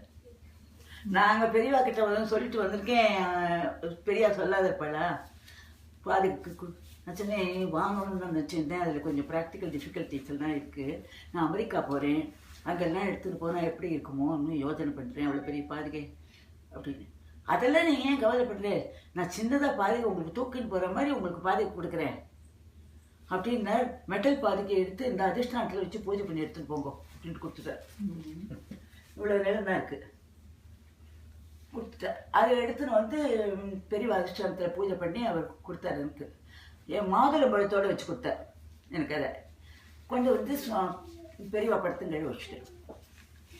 பெரியவா படுத்தும் கழுவி வச்சுட்டேன். பெரியவா படுத்து கழுவி வச்சாக்க அவள் சொல்கிறேன். என் தங்கையும் பெரிய தங்கையும் சின்ன தங்கையும் வந்திருக்கா. அவள் நாங்கள் போய் கொஞ்சம் 1 கிலோமீட்டர் ரெண்டு யாரோ ஃப்ரெண்டு வீட்டு இருக்கா, வார்த்தை போய் பார்த்துட்டு வந்துடுறோம் அப்படின்னு போனேன். நான் பூஜை பண்ணிட்டு இருக்கிறத இதை கவர்லேருந்து எடுத்து வெளியில் வைக்கலான்னு ஒன்று செச்சேன். இந்த மேடையெல்லாம் அப்படியெல்லாம் வைக்கக்கூடாது, அதுக்காக ஸ்பெஷலாக ஒரு மந்தாசம் ஏதாவது வாங்கி அதுக்கு வச்சுட்டு ஒரு பெரியவா படத்தையும் கூட வைக்கணும். அப்படி தரையில் வைப்பாளா, தாம்பாளமெல்லாம் எடுக்கணும்னா மேலே ஏறணும், 6 எடுத்தது நம்ம ஒரு மந்தாசம் ஒன்று வாங்கணும் அப்படின்னு சொல்லிட்டு கூட சொல்கிறேன். எனக்கு 6 மந்தாசம்லாம் வாங்கி தருவா பெரியவா, கடைக்கு கூட போக முடியாது முதுக்கு பிடிச்சிருக்கேளே அப்படின்னு சொல்லிட்டு. நம்ப மாட்டேன். தங்க வர உள்ள வந்து பையிலேருந்து எடுக்கிறதையே ஸ்டாண்டோடு தான் வர. அவள் எனக்கு வாங்கிட்டு இல்லை, அவளுக்கு போன இடத்துல வச்சு கொடுத்துருக்கா. நீ தானே பூஜை புனஸ்காரமெல்லாம் நிறையா பண்ணுவேன், உனக்கு தான் இது பொருத்தமாக இருக்கும், இதை வச்சு கொண்டு கொடுக்குற. கரெக்டாக பெரியவா படமும் அந்த பாதுகை வைக்கிறதுக்கு கரெக்டாக இருக்குது. ஆமாம், மெட்டலில் பூவெல்லாம் போட்டு அலங்காரம் பண்ண. நீ எங்கள் பாட்டியோ இன்னைக்கு அந்த பெரியவா படத்துக்கு முன்னாடி அதையும் எடுத்துன்னு வந்துட்டேன். நான் அதுக்கு வந்து பாதுகையோடு எடுத்துன்னு வந்து அந்த பாதுகை படமும் நான் வர இடங்கள்லாம் அதுவும் வரும். அது வந்தது. அந்த மாதிரி ஒவ்வொரு தடவையும் வந்து இப்போ இந்த சாமிநாத நாராயணனோட போனேனே, அவனோட போன போது அவன் வந்து ஒரு சின்ன 10 வயசு பையன். அவன் பசிக்கிறதுன்னு நான் சொல்லிட்டு எங்களை அம்மாவை என்னையும் காரில் இறக்கி விட்டுட்டு எங்கேயோ குழந்தைக்கு ஏதோ சாப்பிட்றதுக்கு வாங்கி தரேன்ட்டு போனான். நான் சொன்னேன் இங்கே வெளியில் காத்துட்டு இருக்கிறதுக்கு அம்பாள்கிட்ட போய் நின்னாலும் பரவாயில்ல, கடைக்காரன் மூஞ்சியை பார்த்துட்டு அப்படின்னு சொல்லிட்டு, மாமி நீங்கள் என் மாமிக்கு ரொம்ப வயசாகிடுது, 85 அது மாதிரி நிறைய வயசாகிடுது. மாமி வந்து சரி போகலாம் வாங்கன்ட்டு 2 பேரும் சேர்ந்து போனோம். போய் உள்ளே போன உடனே நான் அந்த சாமா சாத்திரிகள் கேட்கலான்ட்டு அவர் இல்லை இன்னைக்கு, அவர் சொல்லலை உங்களை விட மாட்டோம் அப்படின்னு சொல்லிட்டா சைடில். அப்புறம் நம்ம சரி மாமா எல்லாரும் கியூவில் இருக்கிறா கொஞ்சம் போட்டு நிற்கிறேன். அந்த கேட்டை பிடிச்சிட்டு இந்த உள்ள நுழையத்துக்கு வெளியில் ஒரு கேட் இருக்கும் பார்த்தியா, அதில் ஒரு கேட் கீப்பர் நிற்கிறான். நீங்கள் போகுமா உள்ள அப்படிங்கிறான் என்ன. சரின்னு சொல்லிட்டு நான் மாமி வாங்க மாமி சீக்கிரம்னு சொல்லிட்டு அந்த கேட்டு தரதான் உள்ளே போயிட்டு தரிசனம் பண்ணிட்டு நல்லா தரிசனம் பண்ணிட்டு வந்துட்டோம். நல்லா 10 நிமிஷம் அங்கேயே நின்று வச்சு. அப்புறம் திடீர்னு இன்னும் கொஞ்சம் நேரம் கூட நின்று இருக்கலாம், சாமியாரன் தேட போகிறானே நம்மளை வந்து வாசல் இருந்துட்டு மாமி உங்கள் பிள்ளை வந்துட போகிறாரு அப்படின்னு சொல்லிட்டு நம்ம வெளில வந்தால் அப்புறம் அவனோட வந்து திருப்பி கியூவில் நின்றுருக்கோம். நான் அந்த கேட்டு பக்கத்துலேயே நிற்கிறேன், வெள்ளம் கொஞ்சம் தள்ளி நிற்கிறேன். அந்த ஆளே திருப்பி என்னை உள்ளே விட்டான், உள்ளே போங்கோட்டு உள்ளே திருப்பி தரிசனம். அதுக்கப்புறம் கியூவில் நின்றுட்டு எல்லாரும் வருவா பற்றி அது மாதிரி வந்துருக்கா. அந்த அம்பாள் சன்னதிக்கு நேரம் வந்து நின்றுட்டு நான் சகஸ்திரநாமம் ஃபுல்லாக 20 நிமிஷம் சொல்லியிருக்கேன். என்னை நகருன்னே அந்த கியூ போயிட்டே இருக்கு. என்னை ஒருத்தர் கூட நகருன்னே சொல்லலை. நான் அத்தனை நேரம் நின்று 20 நிமிஷம் அம்பாளை நேரம் வெளியில் நின்றுட்டு பார்த்து சொல்லிட்டு வெளியில் வரேன். சாமிநாதன் எங்கம்மா போயிட்டு நான் உங்களை தேடி இருக்கேன், வாங்க தெரிஞ்ச ஒரு உள்ள பூஜை பண்றவர் இருக்கார், அவர் உள்ள விடுறேன் உங்களை அப்படின்னு திருப்பி உள்ள போறேன். 4 தடவை இன்னைக்கு தரிசனம் இருக்கு. அம்பாள் வந்து அனுகிரகம் இருக்குன்னு பெரியவா வாயால சொன்னா அது பொய்க்காது, பொய்க்கவே பொய்க்காது. நான் வந்து என் பொண்ணு படுத்துட்டு இருக்கிற போது கூட எல்லாரும் நீ எப்படி வேலை செஞ்ச, இந்த முதுகுல இந்த பெல்ட்டையும் வச்சுட்டு அவளை படுக்க வச்சு இப்படி செஞ்சு நீ அத்தனை வேலையும் செஞ்சு நீ இந்த வயசாக எனக்கு 73 வயசு அப்போ அப்படின்னு நான் சொன்னேன். எனக்கு அம்பாள் கூடவே இருக்கா, அம்பாள் தான் செய்கிறா, நான் செய்யலை ஒரு வேலை கூட, எல்லாம் அவள் தான் செய்கிறா. பூஜை புனஸ்காரமெல்லாம் அப்போ நிறுத்தி வச்சுட்டு ஸ்லோகம் மட்டும் மனசில் சொல்லிட்டு இருப்பேன். ஏன்னா அத்தனை பெரிய படுக்கப்படுத்துறதுக்கிட்ட நம்ம காலுக்கெல்லாம் நேரம் கிடையாது, அது மனசில் தியானமும் அந்த மாதிரி கிடையாது. எதுக்கு சொல்கிறேன், ஒவ்வொரு நாளும் ஒவ்வொரு வேலையும் அவள் கூட இல்லாத ஒன்றுமே நடக்கலை. இது என்னென்னா இந்த அனைத்து பிரயத்த சம்ஸ்காரத்தை பற்றி சொல்லிட்டு இருந்தேன் இல்லையா, அந்த அந்த அதில் வந்து எங்கள் தம்பி இப்போ வந்து கடைசி தம்பி இருக்கான் மெட்ராஸில் அசோக் நகரில். அவன் அந்த அநாத பிரேத சம்ஸ்காரத்தை பெரியவா சொன்னா அதனாலே நான் சொல்ல மாட்டேன், அவனே அந்த மனசில் அவனுக்கு தோணி அவன் செஞ்சுருக்கான். எத்தனையோ 100கணக்கான அநாத பிரேத சம்ஸ்காரம் பண்ணியிருக்கான். நாகப்பட்டினம் சுனாமி வந்தது பற்றியா, அப்போ நாகப்பட்டினத்தில் ஒரு 2 லாரி லோடு சாப்பிட்ற சாமான்லாம் எடுத்துகிட்டு போய் அங்கே சமையல் பண்ணி போட்டு எல்லாருக்கும் பிரேத சம்ஸ்காரத்துக்குன்னு ஒவ்வொரு மத குருவையும் கூப்பிட்டு நம்ம சாத்திரிகள் அவள் மத குருவெல்லாம் கூப்பிட்டு வந்து மாதம் ஒரு ப்ரேயர் வச்சு சம்ஸ்காரம் பண்ணினான். 100கணக்கான ஒரே இடத்துல.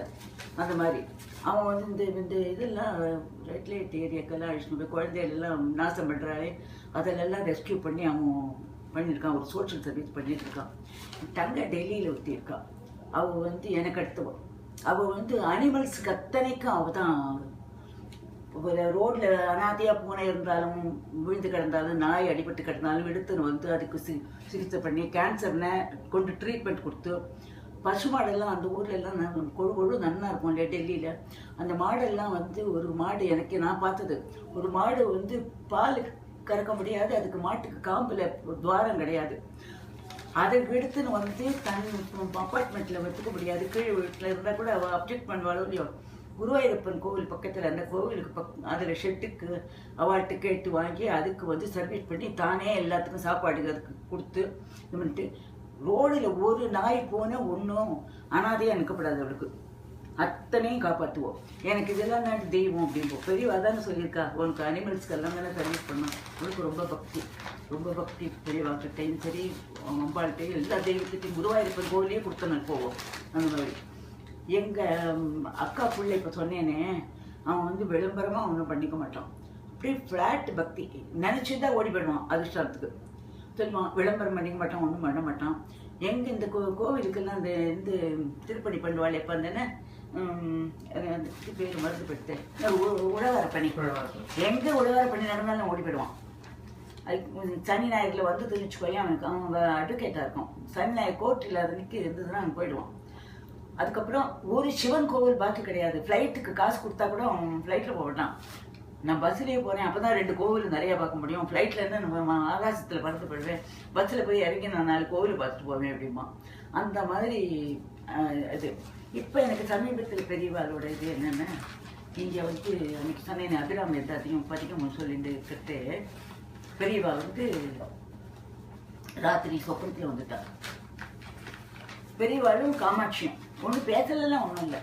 நான் வந்து ரொம்ப அன்றைக்கி கழிஞ்சு இதில் ஜலஞ்சலமாக விட்டு ரொம்ப உரிய போயிட்டேன். அந்த பதிகம் சொல்கிறதே அந்த அர்த்தத்தில் ரொம்ப லயிச்சு போய் வந்தா. இப்போ இந்த வருஷப்பிறப்பு இன்னைக்கு 2 நாள் முன்னாடி செவ்வாய்க்கிழமை இன்னைக்கு விடிகாலம் ஜெயந்திர பெரியவா வந்துட்டு ஒரு பிளாட்ஃபார்ம் மாதிரி இருக்கு. அதில் எல்லா இடத்தும் எல்லா மூர்த்தியும் இருக்கா.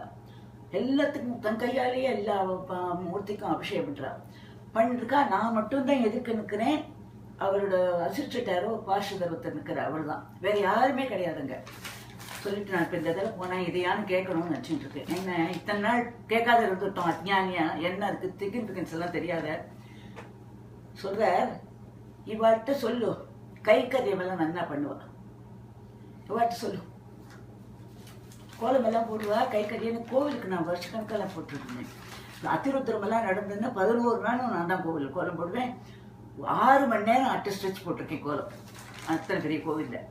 அந்த மாதிரி கை கறியமெல்லாம் இவள்கிட்ட சொல்லு, கோலமெல்லாம் இவள்கிட்ட சொல்லு, இவாள்கிட்ட சொல்லு, கை கறியமெல்லாம் நல்லா பண்ணுவா அப்படின்னா. ஆச்சா முடிச்சுட்டேன். அப்படி நான் போஸ்டே போட்டேன், ஜெயந்திர பெரியவா இதில் போட்டேன் அந்த ஃபோரத்தில். இந்த மாதிரி பெரியவா நாள் ராத்திரி பெரியவாளோட ஃபோட்டோவை விஷுக்கனி இதோட யாரும் போட்டிருந்தா, பஞ்சநாத சுரேஷ் போஸ்ட் பண்ணிருந்தான். நான் அந்த படத்தை பார்க்கறோட எஃபெக்டா இல்லை ராத்திரி படுத்துக்கிட்டே நினச்சேன் சுவாமி பெரியவாளா ஏதோ எனக்கு ஏதோ மெசேஜ் மட்டும் இருக்குதுல்ல இல்லாத இந்த போனேன்னா கேட்டுருவேன். போன தடவை வியாச பூஜைக்கு போய் ஃபுல்லாக இருந்தேன். இந்த போன வருஷம் ஆனி மாதம் வியாச பூஜையில் ஃபுல்லாக இருந்தேன். அடிச்சுன்னு போனோம். ஃபுல்லாக இருந்ததோட ஹேட் த பிளிஸ். இப்போ எனக்கு என்னென்ன பெரியவா மட்டத்துக்கு ஏதாவது ஒன்று நம்மளால ஆனது. எனக்கு இந்த மகேந்திர மங்கலம் இருக்கு இல்லையா, அது வந்து 120 வருஷமா ஆயிடுச்சுன்னு சொல்லுவாள். பெரியவா வந்து அங்கே தானே முதல்ல அத்தியனம் பண்ணினது எல்லாமே, வேதம் கற்றுறது எல்லாமே அங்கே தான். அது கொஞ்சம் இதுவாக இருந்தது இருக்கு. கொஞ்சம் போன வருஷம் ரெனோவேஷன்லாம் பண்ணிட்டு இருக்கேன்னு கேள்விப்பட்டேன். அதுக்கெல்லாம் போய் எதாவது செய்யணும். என்னை வந்து எவ்வளோ தூரம் பெரியவா எனக்கு உத்தரவு கொடுக்குற போகிறா, என்ன பண்ண போகிறேங்கிறது எனக்கு தெரியல. நிறையா செய்யணும்னு இருக்கு. அந்த அன்னதான கூட்டத்துக்கு ஏதாவது பண்ணணும். ஏன்னா எத்தனை பேர் வந்து விசிட்டர்ஸ் வர, ஒரு நாளைக்கு எத்தனை மனுஷா வர, மூஞ்சி சுழிக்காத பரிமாறுறா. அந்த இலையெடுத்து வச்சுருக்கிற கை கறியுமே பெரிய விஷயம். தீர்த்தம் கொடுக்கறதும் இலையெடுத்து வச்சுருக்கிறதும் மூஞ்சியே சுழிக்கிறது கிடையாது. எத்தனை பேருக்கு சாப்பாடு போட்டுறா. காலம்புற 5 மணிக்கு ஓப்பன் பண்ணுறா, ராத்திரி 10 மணி வரைக்கும். எந்த இதுலேயும் காசு வாங்காத, எந்த இதுலேயும் அந்த மாதிரி போடுறது கிடையாது. சிருங்கேரி மட்டில் அந்த மாதிரி போடுறா, நான் பார்த்துருக்கேன். நான் சிருங்கேரிக்கு 2 தடவை போயிருக்கேன். அங்கேயும் நல்லா இருக்குதுப்பா. எனக்கு நல்ல கூப்பிட்டு தரிசனம் கொடுத்தா அம்பாள். ஐ ஹேட் த பிளிஸ். அது மாதிரி நமக்கு வந்து லைஃப் டைமில் நிறையா வந்து பெரியவாளோட அம்பாளோட அனுகிரகம் கிடைச்சிருக்கு. அதெல்லாம் ரெக்கக்னைஸ் பண்ணுறதுக்கு நான் வந்து ரொம்ப சாமானியமான மனுஷி. எனக்கு தெரியல, இன்னும் எவ்வளவோ வந்து சொல்லாத விட்டு போயிருக்கோம். இந்த அவரோட பாதுகையே எனக்கு வரணும்னு நான் நினைக்கிறேன். இருந்து நான் பூஜை பண்ணணும்னு. ஏன்னா அன்னைக்கு வில்வ மாலை வாங்கி கொண்டு கொடுத்த போது அதுதான் நினைச்சேன், பாதுகை எனக்கு வரணும் புரியுவா அப்படின்ட்டு. அதுக்கப்புறம் தான் வந்து ப்ராக்டிக்கல் டிஃபிகல்ட்டிஸ் எல்லாம் சரி இருக்குது. நான் இந்தியாவில் இருந்தால் அதை வச்சுக்கலாம். அந்த மாதிரி எனக்கு அதுக்கு பெரியவா அனுகிரகம் பண்ணணும். இந்தியாவில் இருந்து நான் தனியாக இருந்து, எனக்கு உடம்புல ஒன்றும் வியாதி இல்லாத தனியாக சமாளிக்கிற மாதிரி இருந்து, நான் கணேஷ் சர்மாட்ட கூட கணேஷ் சர்மாவத்துக்கு போய் அனுஷத்துக்கு போயிட்டு வந்தேன். ஊருக்கு போகிறதுக்கு முன்னாடி சொல்லிட்டு வந்தேன். அவர் கூட இன்டர்வியூ எடுக்கிறேன்னாரு. என்ன சொன்னேன், எந்த அம்மா வந்து இதில் சேஜக்காஞ்சி பிளாக்லேயே போட்டிருக்கா 2-3 அனுபவத்தை பற்றி. எனக்கு நான் இப்போ 2 பெரியவாள் கிட்டக்க இருந்து நெருக்கி அதெல்லாம் போட்டிருக்கா. ரொம்ப எனக்கு இந்த மாதிரிலாம் எடுத்த ரொம்ப சுய விளம்பரமாக இருக்குமோன்னு எனக்கு தோணித்து. அதனால் கொஞ்சம் ஹெசிடண்ட்டாக இருந்துட்டேன். நான் இப்போ மகேஷ் கிருஷ்ணமூர்த்தி தான் சொன்னேன், நீங்கள் இன்டர்வியூ எடுக்க சொல்கிறேன் மாமி, நீங்கள் இதுக்கு மட்டும் ஃபோன் பண்ணி சொன்னேன். அதனால தான் இதுக்கு சமைச்சேன். சரி, குழந்தை நம்மளால் வந்து என்னோட இதில் ஒன்றும் இல்லை பிரபாவம், பெரியவாட பிரபாவம். குழந்தைகள் யங்ஸ்டர்ஸ்களுக்கெல்லாம் இன்ஸ்பிரேஷன் இருக்கும். சரிவானே இந்த மாதிரி வந்து கண்ணால் காணாதே தூரக்க இருந்தே அவரோட பவர் நமக்கு எப்படி வருது அவரோட அனுகிரகம் எப்படி வருதுங்கிறது உங்களை மாதிரி சின்ன குழந்தைகளுக்கெல்லாம் தெரியும். உங்களுக்கெல்லாம் அஃப்கோர்ஸ் நன்னா என்னை விடையே நல்லா தெரிஞ்சிருக்கு. இன்னும் தெரியாதவா எத்தனையோ பேர் இருக்கா. அவளுக்கெல்லாம் கிடைக்குங்கிறதுனால தான் இந்த காஞ்சிபுரத்தில் என்னால் எனக்கு தெரிஞ்ச என்னோட சிற்றறிவு கெட்டுறது ஏதாவது எழுதி போடுறேன், ஏதோ ஸ்லோகங்கள்லாம் எழுதி போடுவேன், நமக்கு தெரிஞ்ச விஷயங்கள்லாம் எல்லாம் எழுதி போடுவேன். அந்த மாதிரி நல்லபடியாக எனக்கு இந்த வயசுக்கு வேறு ஒன்றும் சர்வீஸ் பண்ண முடியாத பெரியவாளுக்கு இந்த மாதிரி பண்ணிகிட்ருக்கேன். அவ்வளோதான்.